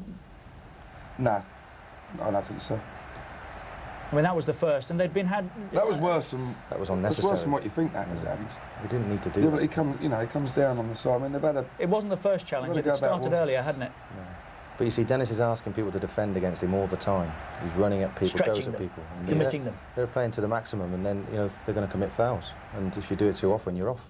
No complaints from LeBeuf either. He said he had to go. I mean, I think he was on his way before the cards came out. He had. It's the best way to, isn't it? Bike, yeah. It's the best way. But what about the Gunners then? Having said that Chelsea will be hugely disappointed about that, what did you make of Arsenal today? I thought they were creeping into it, but, you know, I mean, the game was lost when LeBeuf went off. You know, he's gone up, and I'm looking at 2-2 there. I think, you know, it's not a lot happening, and 2-2, fair result really on the day, wouldn't it? Yeah, you know, I think the first half was certainly Chelsea's. The second half we came into it, they've made the change with Hughes, try and give them a little bit more. It looked like it was working, and, you know, unfortunately the lads sent off, and there was only going to be one winner, so yeah, it's had a big bearing on the game, but I felt Arsenal were the most likely in the second half. 3-2 then, 5 goals here. There was another high-scoring goal game today in the First Division. It was Charlton and Bradford. The match commentators Alan Brazil and Rob Hawthorne.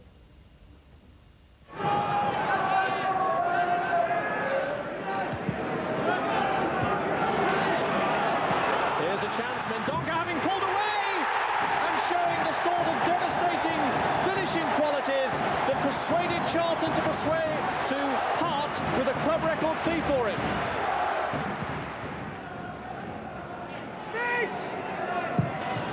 Looking for Adinho! Well, Rob, they're claiming handball here. This is going to be very, very interesting. Adinho is having none of it. The referee says it's a goal. But I tell you what, this is interesting. It's a great ball at the box. Watching Dino's run here. Is there a hand? I think there is.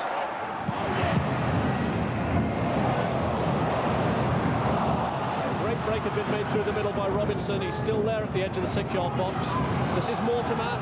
Great play, great skill, great goal!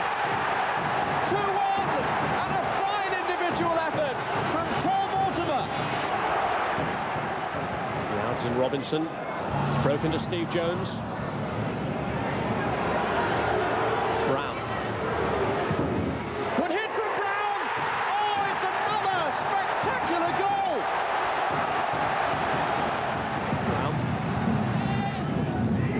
And here's Robinson. And Mendonca is free in the box! Number 4 for Charlton. Second of the game for Mendonca. 5 in a week. And boy, is he repaying that big transfer fee. And remember, a win for Bradford would have taken them top. But as it is, Charlton go up 6 places. This is the First Division table. Huddersfield still rooted on the bottom. Below the drop line at the moment, Reading and Ipswich, just outside Crewe, all these on 6 now. Manchester City, Stockport and Oxford United. Then come Tranmere Rovers, Portsmouth, Norwich, Stoke and Bury. They're settling to life in the First Division very well. Then it's Port Vale, Middlesbrough, Wolves down to 10th, all these moving down. Queen's Park Rangers down, and Birmingham and Sunderland. Charlton up into 6th. No change for Sheffield United or Bradford. Top 3, West Brom, Swindon and Nottingham Forest. Tomorrow night, remember the Monday night football, Liverpool against Aston Villa. A return to Anfield for Stan Collymore. What sort of reception would you expect him to get? Terrible.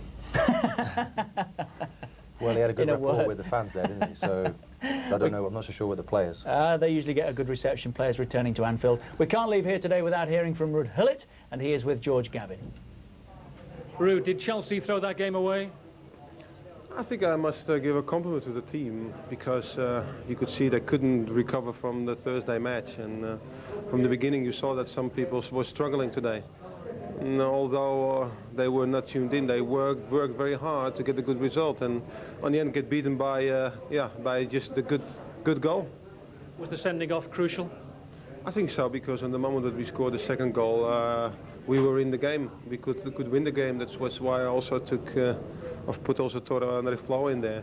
And then then you come to send off, and then all your plans go down. And from that moment on, was also to put strikers also in midfield. But they battled very, very hard for just a moment that they were not tuned in, because they were not recovered fully from the Thursday match. Do you think the sending off was a fair one? I don't know, but you have to ask that on the referee. Would you be critical of the player for getting sent off? No. I think it's always a hectic game. Happens a whole lot of things during the game. So, but what I said, I must give them a credit for the battle that they give, not being tuned in, not recovered well, not having the legs today, also hot today, and they did everything they could to get a good result out of here, and that was what I saw. So you feel the midweek sapped your stamina? You feel Chelsea can bounce back now? I think that although we didn't play well, we're still in it all the time, and that gives me a lot of confidence. I already said that this game comes too early. You are, if you have these games in December, would be more decisive. Now still they are level with us, and we still have a game in hand, and then we can again level with it. That says that we still there, and. Yeah, it's a pity because it was still a great opportunity, but we couldn't do it because we were not recovered well, and that is what you have when you play Thursday games for the UEFA. Thanks very much, Ruud. You're welcome. And more bad news for Chelsea, I'm afraid. Michael Dewberry, who we saw hobbling off at the end there, is on his way to hospital with a suspected fractured ankle. Football elsewhere today. We've seen what Charlton did in the First Division. In Scotland, in the Premier, Dunfermline 1, Kilmarnock 1, and the Irish Premier, Shamrock Rovers 2, Finn Harps 1. Big game on the Monday Night Football. Liverpool against Aston Villa at Anfield. All of Saturday's goals and more tomorrow night. Thank you to Martin Keown and Vinnie Jones for joining us this afternoon, where we enjoyed another wonderful Super Sunday at Stamford Bridge. It's goodbye for now.